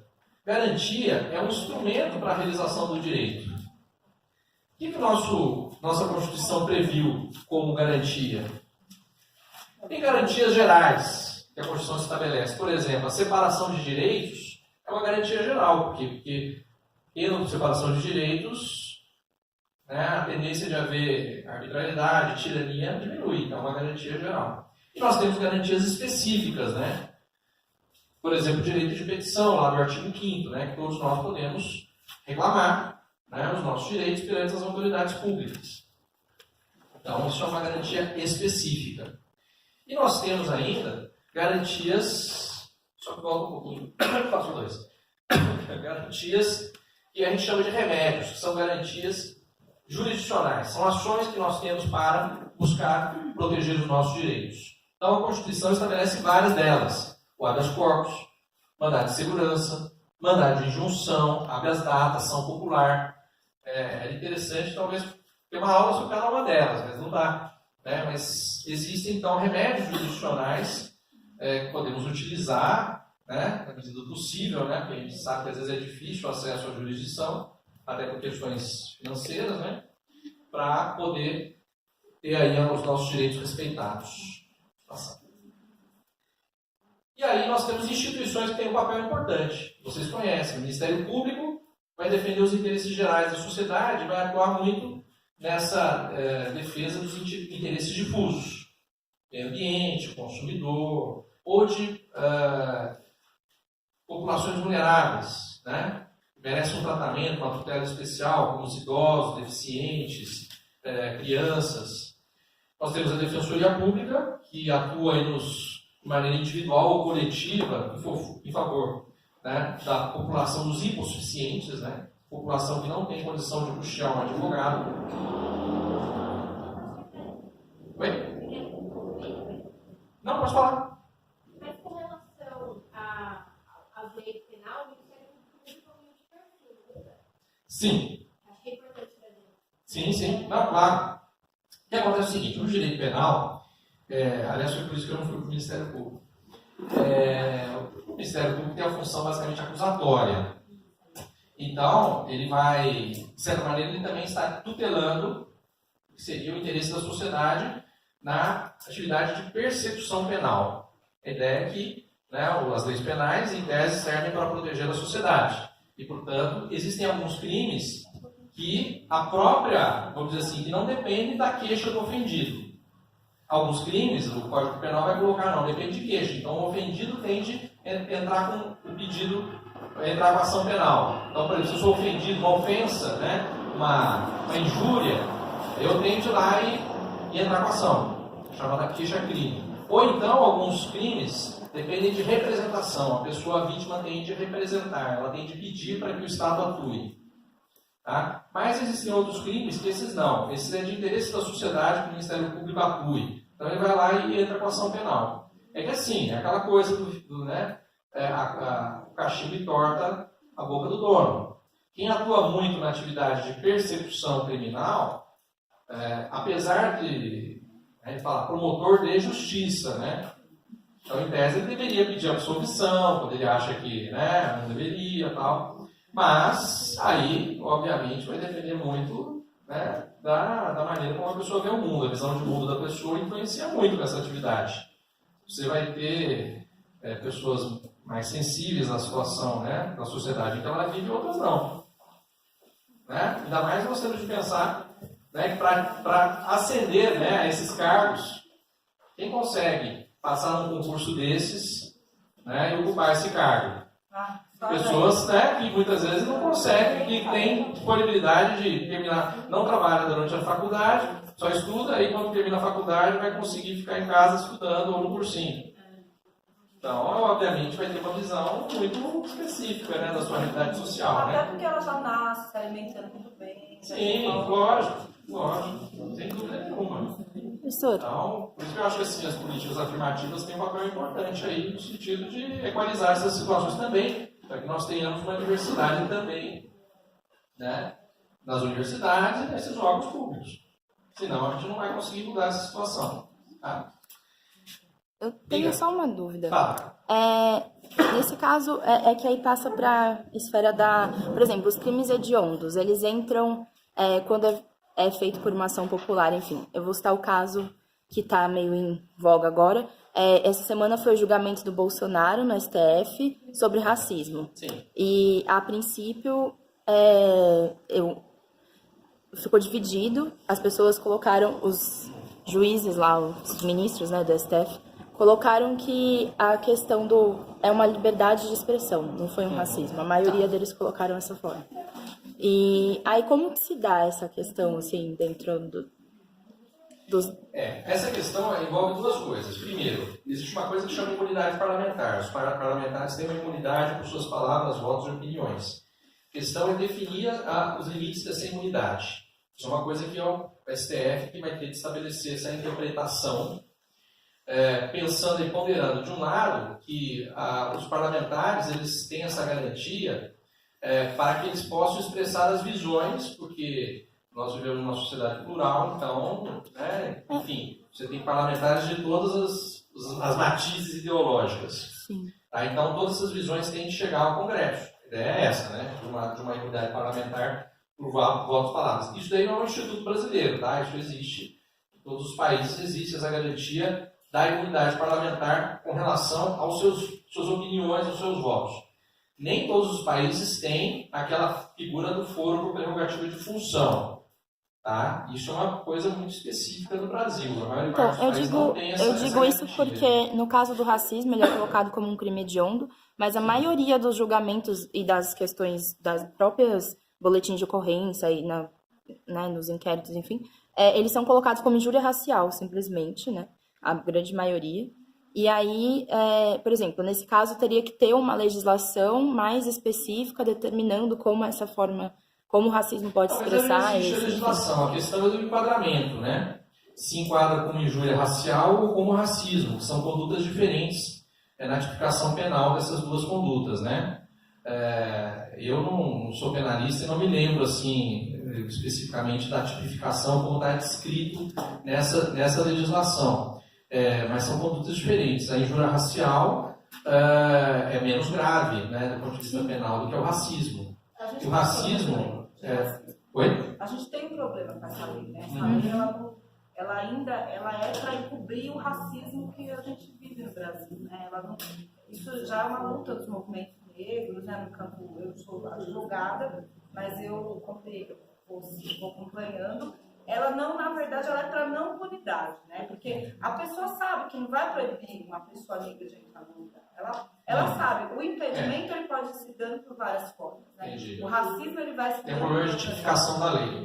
Eu acho que ele não está... A lei é muito direta. O racismo ela coloca como se fosse ampla, né? É que nesse caso... Diretamente a todo o povo preto, a todo o povo indígena, ou então a injúria racial, se você falar... Eu acho... Mas, só por complementar, é que nesse caso foi uma fala de um parlamentar que se dirigiu à comunidade quilombola como um todo, né? Aí foi enquadrado... É que o Brasil não se vê como sendo racista. Então, aí a questão também que eu queria chegar e tirar essa dúvida é, o STF é a nossa instância maior de julgamento. Se caso ele dê como absolvição, tem como entrar com recurso ou não, com um novo julgamento? Não tem recurso do recurso do STF. É um recurso de marcos de declaração, que na verdade não costuma modificar a decisão. A embargo de declaração é um recurso que se utiliza apenas para esclarecer a decisão. Porque eu não tenho certeza, mas... Se não me engano, foi o Ministério Público, acho que representou essa ação contra ele, né? Então, é por isso que eu puxei. É uma discussão que vai discutir qual é a justificação, se a conduta dele foi injúria racial ou racismo, e se a imunidade parlamentar atinge ou não esse tipo de manifestação. Isso o STF vai discutir. Não, acho que foi enquadrado como racismo, mas a questão que eles colocaram é que ele estava como livre expressão. Tá, então é a expressão dele. O STF apenas recebeu a denúncia. Receber a denúncia quer dizer, o juiz está dizendo, tem aqui uma plausibilidade, quer dizer, pode ser que seja crime, mas aí vamos analisar e julgar, ouvindo as partes, ouvindo o Ministério Público, ouvindo o réu, etc. Então, quer dizer, ainda não é um julgamento. O julgamento até pode desclassificar, até pode dizer, não foi racismo, foi injúria racial. Não sei, eu não conheço o caso no detalhe para dizer, tá? Acho que tem uma certa aversão, então eu geralmente gosto de ler as notícias sobre esse caso. Mas enfim. Pode passar? Pode passar. Então, tem outros órgãos que não são tão conhecidos, mas também são importantes e que podem nos auxiliar, principalmente na fiscalização do Estado, né? Então, nós temos os tribunais de contas. Então, por exemplo, você sabe que determinada licitação para resolver um problema no seu bairro está fraudada. Você tem o Tribunal de Contas, que é um mecanismo de controle, né? Embora a gente saiba que também o Tribunal de Contas tem seus problemas, mas eventualmente funciona, né? As ouvidorias públicas, né? Também é algo que muitas vezes os cidadãos não conhecem e que muitas vezes conseguem resolver problemas. Embora a ouvidoria não tenha um poder assim punitivo, né? Ela é mais um canal de comunicação entre o cidadão e a administração, mas muitas vezes o simples fato daquele agente que está fazendo algo errado receber um ofício da ouvidoria faz com que ele fique preocupado e mude sua conduta. Nem sempre vai acontecer isso, mas é um canal importante. Eu já usei que é um canal, né? Inclusive, hoje você também tem um canal que é Serviço de Informação ao Cidadão, que é da Lei de Transparência. E você consegue obter informações que antes você não conseguia, porque a Lei de Transparência exige, sob pena de responsabilidade, que essas informações sejam prestadas. Tá? São CIPs, né? Serviço de Informação ao Cidadão. E tem as corregedorias, que são órgãos, né, que fiscalizam, enfim, a administração e punem, eventualmente, os agentes que cometeram algum abuso. Tá? Então, a questão obviamente, muitas vezes a gente tem a preocupação ao formular essas denúncias, no sentido de que a gente sofra retaliações. O Brasil tem ele aderiu a um tratado, né, no âmbito interamericano de combate à corrupção, em que os órgãos públicos têm de garantir o direito de sigilo ao denunciante. Tá? Eu já atuei num processo sobre isso, né, em que uma pessoa queria derrubar o sigilo para saber o nome do denunciante, e nós conseguimos manter na justiça o sigilo do denunciante, para evitar a represália, retaliação. Tá? Então, tem esse tratado também que pode ser invocado para a proteção do sigilo. Tá? E aqui nós temos sistemas internacionais, já falei um pouco, existe um Tribunal Penal Internacional que atua só em crimes genocídio, né? Crimes contra a humanidade. E, na prática, a atuação dele, por enquanto, não é muito relevante. Né? Eu diria que pega, geralmente, né, vai pegar pessoas físicas mesmo. Né? Geralmente são o quê? São chefes de grupo de extermínio ou ditadores e tal. Mas os países que já sofreram algum tipo de atuação do Tribunal Penal Internacional, a gente vai ver são países mais fracos no sistema internacional. Então, até tenho minha dúvida se esse tribunal de fato está aplicando. Os Estados Unidos, por exemplo, não aderiu. Portanto, não adianta ele pegar o Trump, que ele não vai para aí. Tá?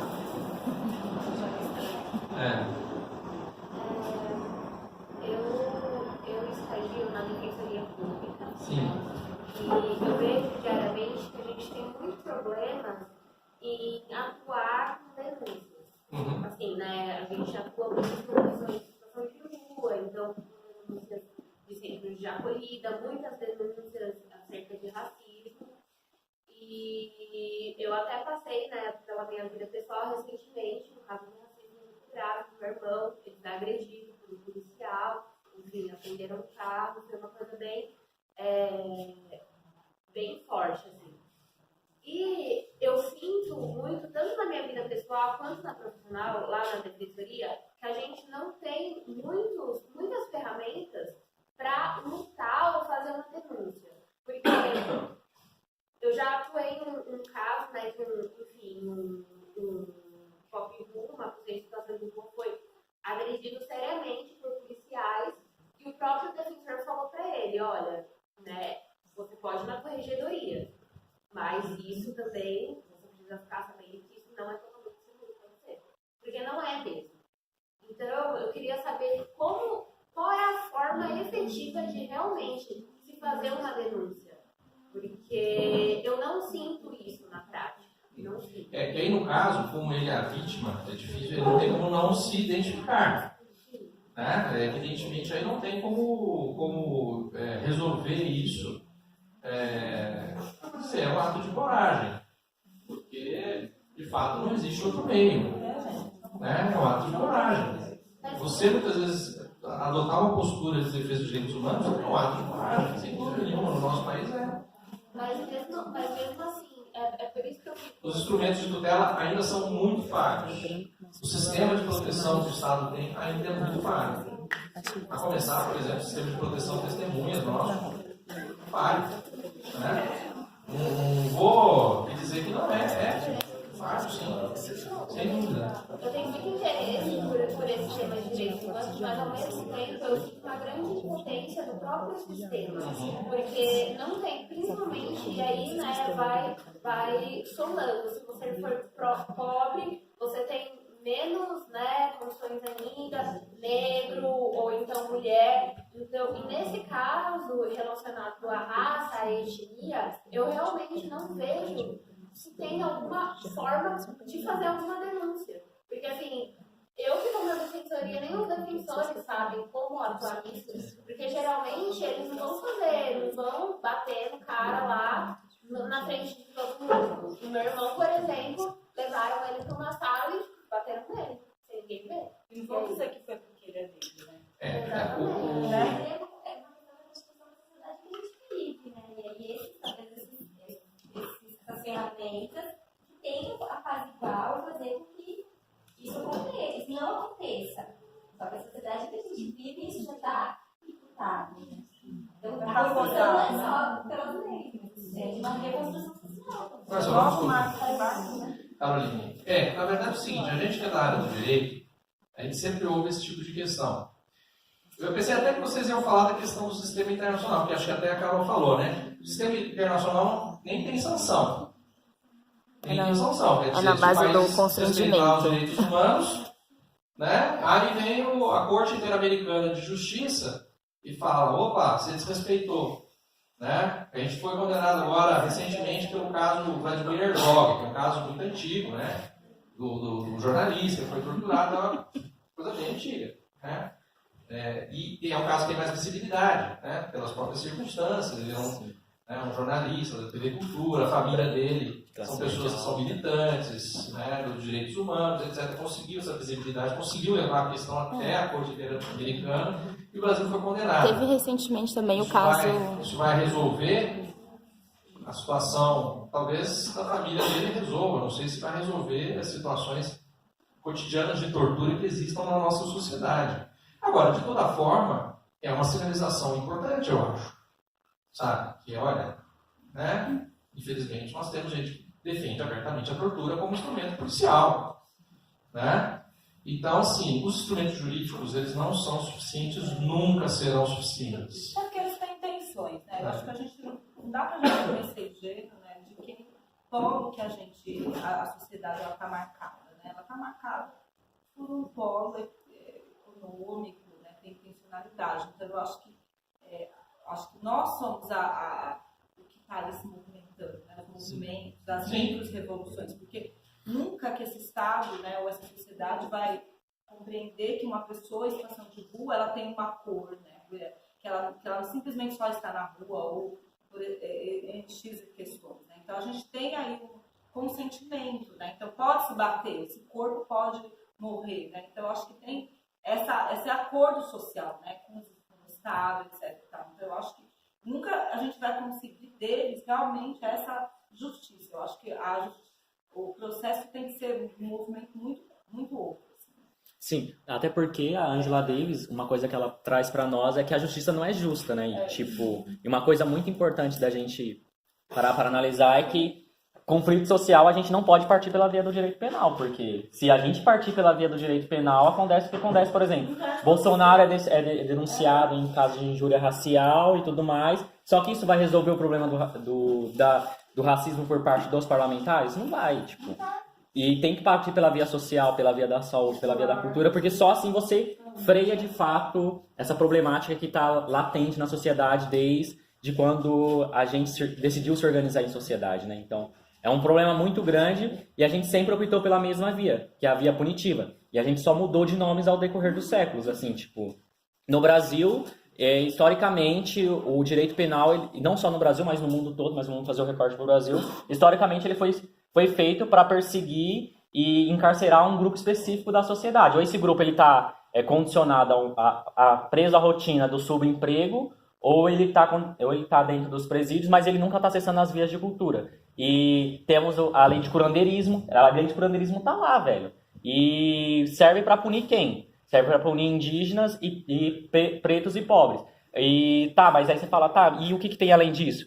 Tem a lei de drogas, que é hoje a maior desculpa para o Brasil encarcerar tanto como se encarcere, tipo, o Brasil é a terceira maior população carcerária do mundo, e no índice que está subindo, vai ser a primeira. Vai ser a primeira daqui a tantos anos. Então, tipo, como que a gente está... não que não tenha que haver uma política de drogas. Tem que haver uma política de drogas, sim, mas só que não uma política que passe pela via punitiva, mas sim uma política que passe pela via social e pela via da cultura e da saúde. Enfim. Acho que o viés punitivo está muito presente na nossa sociedade, né? A gente é criado com essa noção de que isso, né, que a punição, inclusive a punição física, é algo importante, senão a coisa não dá certo, né? Então, acho que assim, é uma coisa da nossa cultura mesmo. Por isso que aquilo que a colega falou. As instituições jurídicas, em grande parte, elas refletem essa cultura, embora eu veja que o direito ele pode ser um instrumento de apaziguamento, né? De contenção, de controle, mas ele também pode ser um instrumento de reivindicação, ele também pode ser uma ferramenta, né? Uma alavanca para a gente conseguir avanços. Então é um instrumento de luta, ele não prescinde da luta, a coisa não vai vir cair no nosso colo de maneira simples, né? Para mim é um pouco complicado até falar pelo seguinte, eu sou uma pessoa privilegiada nesse país, eu sou branco, sou heterossexual, cisgênero, né? Consegui estudar numa boa escola, né? Não sou rico, mas consegui com bolsa estudar numa boa escola, sou homem, né? Então, assim, eu não tenho nenhum problema, meus direitos humanos são plenamente respeitados. Nunca tive um problema de violação de direitos humanos. Então, eu vou dizer como as pessoas vão defender os seus direitos, eu não tenho como assumir essa posição e dizer, olha, faça assim, faça assado. É uma questão que, assim, eu acho que a gente não consegue criar uma cultura de direitos humanos a não ser com organização. Eu acho que o que nós estamos fazendo aqui hoje é isso. Entendeu? Por meio de organização e difusão dessa cultura de direitos humanos. A nossa sociedade não tem uma cultura de direitos humanos. É uma sociedade que vê isso com desconfiança. Tem toda uma posição aí ideológica extremamente contrária. Então, é um trabalho que nós vamos ter aí décadas para fazer. E, infelizmente, é isso. A cultura tradicional da nossa sociedade, ela resiste. Né? Cultura de autoritarismo, de violência. A gente já começa, né? Quando a gente tem o extermínio da população indígena, a gente já tem um marco ali, assim, digamos, do extermínio, da violência. Ela já... Sim, a escravização, tudo isso Brasil, né? está no DNA, digamos assim, da nossa cultura social e que, né, não vai se extinguir apenas porque a gente assinou um tratado. Isso é muito claro para mim. Tá? Eu queria fazer uma observação que, justamente pelo fato de ter nascido em outro país, ter uma olhar diferente, eu acho importante essa intervenção. O que eu percebo é que... Pode levantar para a gente ver você? Bom, não adianta muito formar. Bom, o que eu percebo que aqui no Brasil, vocês, mesmo na história ou nas comunidades, ou todas as palestras onde eu assisto, vocês pulam, de alguma forma ou outra, fatos históricos importantes. Eu, por exemplo, ouço falar pouco de zumbidos palmares, ou nada. Enquanto no meu país, no Peru, na América Latina, hispano-falante, o Tupac Amaru, acho que vocês conhecem mais o Tupac Amaru, mas foi justamente por causa do Tupac Amaru que ele levou aquele nome. Nós começamos com lutas pela liberdade, pela igualdade, justamente isso que foi 10 anos antes da Revolução Francesa. E sabemos da Revolução Francesa depois de ter aprendido isso. Então, eu acho que, nesse sentido, foi bem planejado pelos europeus tirar toda essa história que vocês têm, história afro, história indígena, justamente para chegar nesse momento e discutir todos os povos atuais ou recentes. Eu falo recentes porque somos uma cultura que tem milhares de anos de existência na América. Então, para mim, um negócio de há 100 anos, há 200 anos, é jovem. Porque na minha escola falamos de culturas de 5 anos. Então, isso acho que esse tema também foi tirado da memória das escolas, foi tirado do pensamento coletivo, justamente para chegar nessa conclusão. Todo mundo quer achar uma trilha sem começar desde o princípio. Concordo fica plenamente. tudo enrolado, até porque eu acho que foi planejado e porque essa é a situação atual, né? Todo mundo querendo chegar a uma solução sem ter começado desde esse tipo. Eu gostaria de ouvir mais falar de Zumbido Palmares, conheci um pouco dele, mas uma luta por liberdade, por igualdade, tem aí no começo. Eu vou dar um exemplo da minha área. Eu passei anos na faculdade e nunca tinha ouvido falar do Luiz Gama, que hoje é uma figura reconhecida. Felizmente, está se recuperando a figura do Luiz Gama. Né? Até a OAB, recentemente, concedeu postumamente a ele, né, a condição de advogado, porque ele não era formado na faculdade.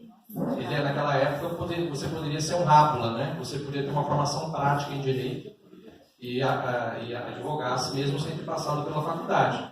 Mas era considerado, né, um advogado. A gente apagou, né, apagou ou não foi divulgado na nossa formação escolar. Essas histórias são, né? Professor. E tem gente que ainda quer que seja suprimido, né? Porque, afinal de contas, né? Professor. Sem partido, né? Então não vamos ensinar nada disso. Né? Vamos cercear a liberdade do professor. Então, eu vou fazer o seguinte, eu vou aqui sair do pedestal aqui, vou sentar, tá, para participar do debate. Esse material, inclusive, vocês vão ter acesso a ele e tal, inclusive porque as coisas que eu coloquei nos slides são coisas que vocês já falaram, tá, e que já estão falando. Ó, tem os... Oi? Se você tiver materiais legais, textos, Sim, eu vou mandar para vocês, tá? Fazer um drive coletivo para divulgar essas coisas, Sim, tá? eu tiver. Esse assunto, aliás, é uma coisa assim, eu estou com saudade de falar sobre isso. Por quê? Porque nos últimos 2 anos lá na universidade me deram outras disciplinas que eu não estou mais falando desses temas. Eu acho muito legal falar desses temas. Tá? Mas eu vou, inclusive, pegar artigos mais novos, interessantes, né? Tem artigos bons, tem veículos novos surgindo aí, né? Falando sobre esses temas, então eu mando para vocês.